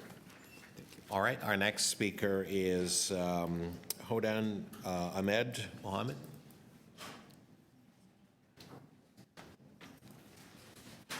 So there are two of you. Yeah. Who is who? He's next, right behind me, I think. Oh, okay, I see. Professor Wesley. Pardon me? Professor Wesley. Yes, Krishlo. Okay, all right. Yeah. Thank you. All right, so you may begin. So both of us are here just to touch primarily on what PAC looks like and the report that we wrote in support of Confronting Anti-Black Racism Unit. And I will touch basically on three categories: creating cultural change at the city, improving customer service, and investing in Black children and youth. And Professor Wesley will elaborate on investing in Black youth and connecting Black Trinitarian into civic decision-making process. So my experience, it's been about a year since PAC came together, and PAC is mandated by the city, Action 19.2, and the premise of PAC is to really guide and support confronting anti-Black racism and the work that it does within the City of Toronto in addressing the need and the recommendation, the 21 recommendation for Black Trinitarian in the City of Toronto. So I would like to touch on the fact that we ideally are accountable to the community. We're not accountable to the City Council, but we're really very much accountable to the Black community. And that accountability comes with an actionable plan that can be produced, that we can go back to the community and say, these are the systematic changes taking place. And the work that we are doing in partnership with CARP in the City of Toronto. And one of the things that we wanted to address is creating cultural change in the city. A simple example is accessing City Hall, coming in as a Black person in the City Hall and going through security. And the way in which that, as a Black person, whether you're a Black youth or Black adult, a lot of time we're over-policed, over-surveilled. So the experiences of accessing the City Hall in itself is a form of barrier. It's a systematic barriers that we go through on a daily basis. So what does creating cultural change at the city level looks like? Whether you are walking into the building, whether you happen to be a staff, whether you happen to be a volunteer or a PAC member in our case. And so we did a report, and I'm hoping that you guys have that report and the feedback and the recommendation that we made.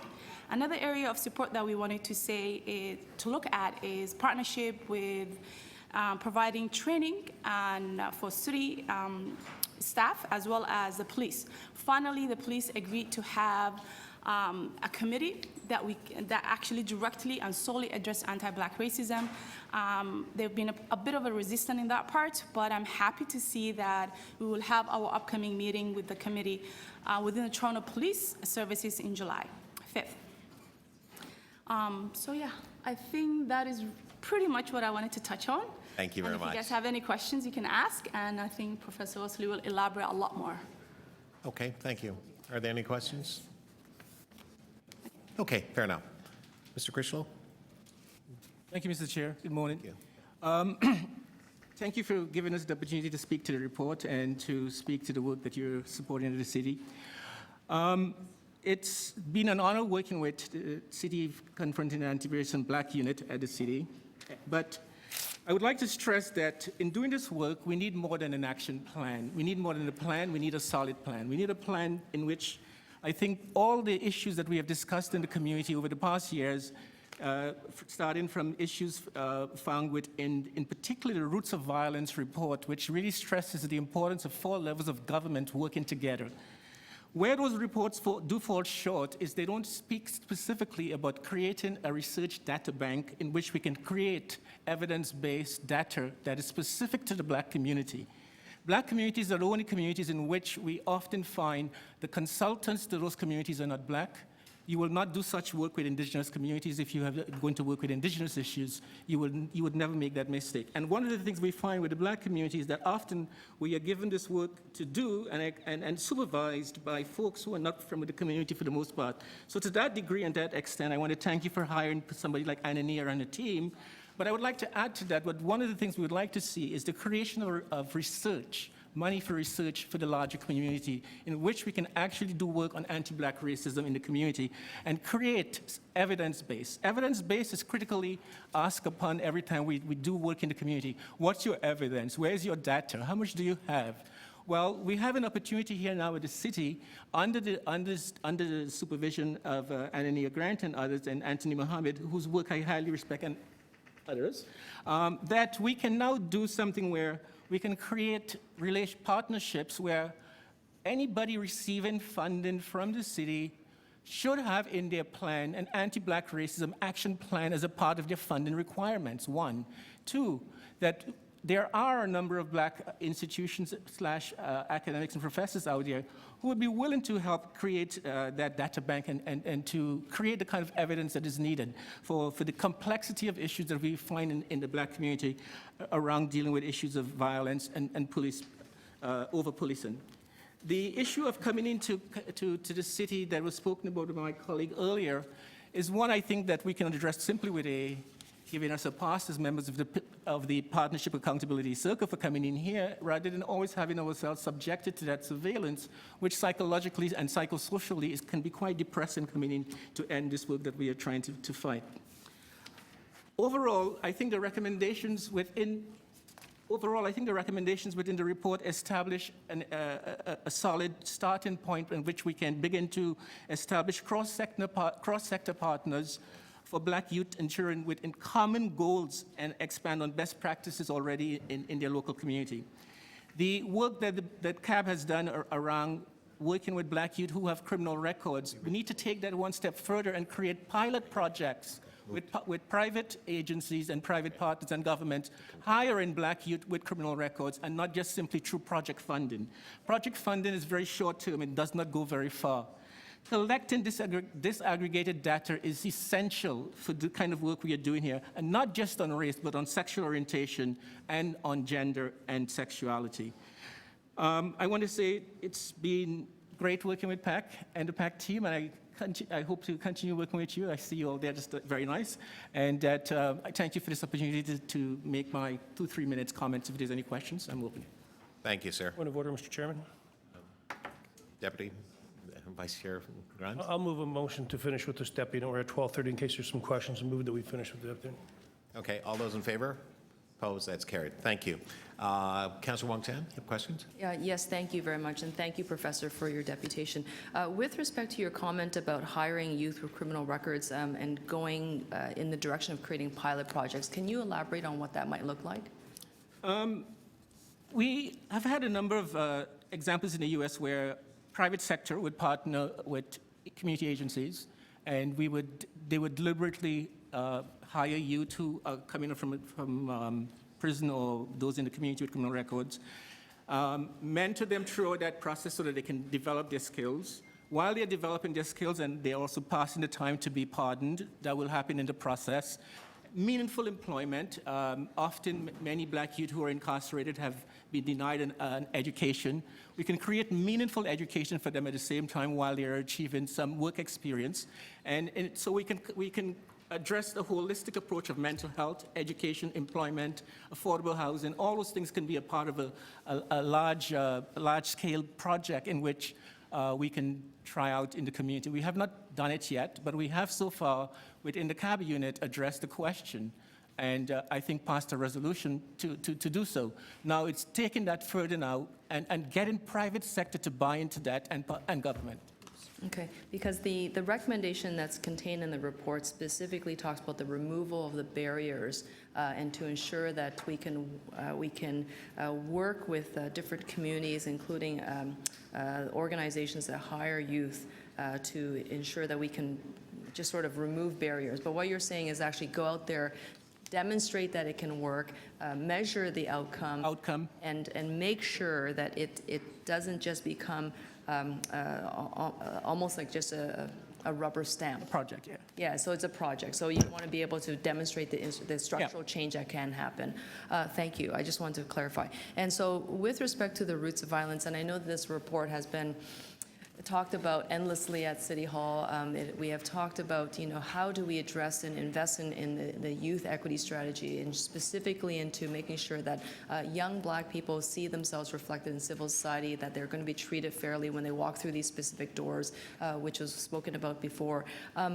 Do you think we've gone far enough in this report to tie that into the recommendations of the roots of violence? It's too quick to measure. You've only been around a year. Okay. And I think today is a good sign that we are engaging. And part of that is about now working with us and listening. One of the things I would really like to see happen in that is some funding for evidence-based research. Not just simply funding community agencies and telling them do a dance project. Here's Caribbean to go dance. No. I would like them to have substantive work with academics, with activists, who can supervise those projects, train them how to collect data. Yes. I'm just saying. She's cheering you on. Oh, okay, sorry. I get very passionate about these issues, sorry.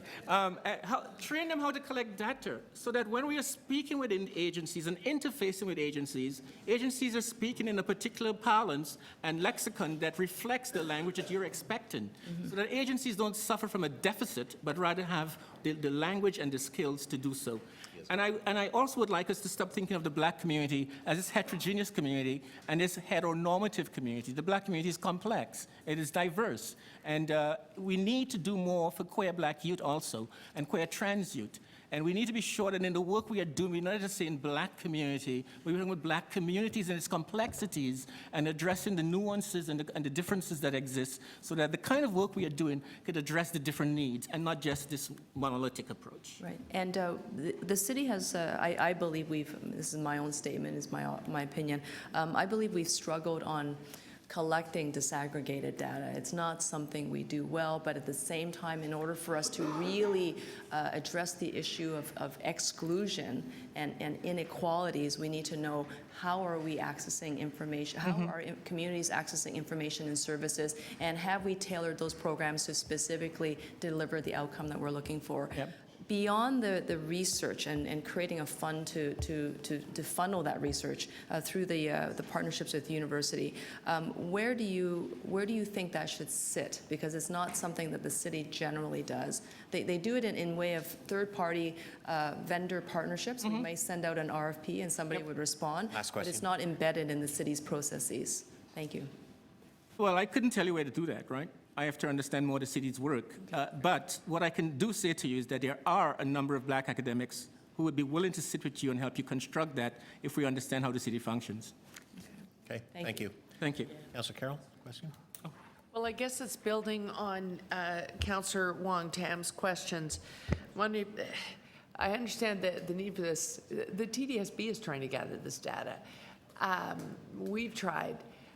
And Councillor Wong-Tam is getting at how do we go about doing the third-party thing. I wonder if you can expand a little what it means to have the data they're trying to collect. The questions being asked are being asked by the very body that is doing the over-supervising or over-policing.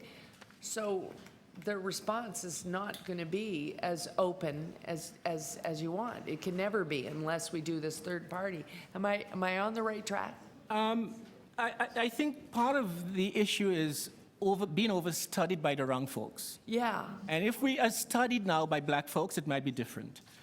So we need to stop having the black communities being studied by any and everybody but black folks. Yes. We don't do this to indigenous communities, and I'm not using them as an example to say I anti-indigenous, but I want to use it as an example to show you. You spend time, you take the time to work with indigenous communities. You spend time, you take the time to work with white queer communities. You don't do the same for black communities. And I think we need now to sit down and evaluate, reevaluate, and assess what we have been doing, what has not been working, and how we move to that stage of that data collection. That is not about Ontario human rights collecting data, but it's about the black community collecting data. Right. So this is adding, in a way, this is adding an action, adding a component to the ongoing work. Yes, work that we are doing. But very, very necessary for the ongoing work to succeed. Yes. Okay, got it. Thank you very much, Councillor Carroll. Are there any more questions? Okay. Seeing none, just before we recess, can I just say, because I won't be here after, and unfortunately I have to travel, so I won't be here, but I just want to say, just for me, as a black person in this city, how proud I am to see all of you here to speak to this really, really, really, really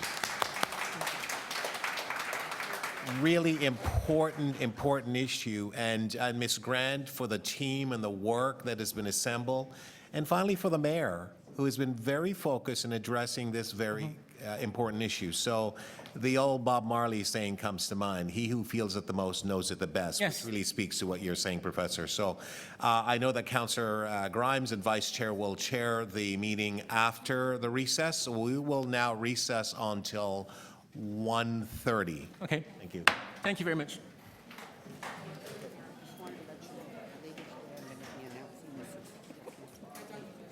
Hi, love. I'm Mario. I'm Katisha with the City Clerk's Office, so I just need you to sign. Katisha, what do you want me to sign? My life away for data collection again? Katisha, are you collecting data on me again? Have a good trip. Thank you so much. We love you. Thank you, my. Brilliant. I propose $100,000. Hey, listen, so going back, here are the items that are left. Good, okay.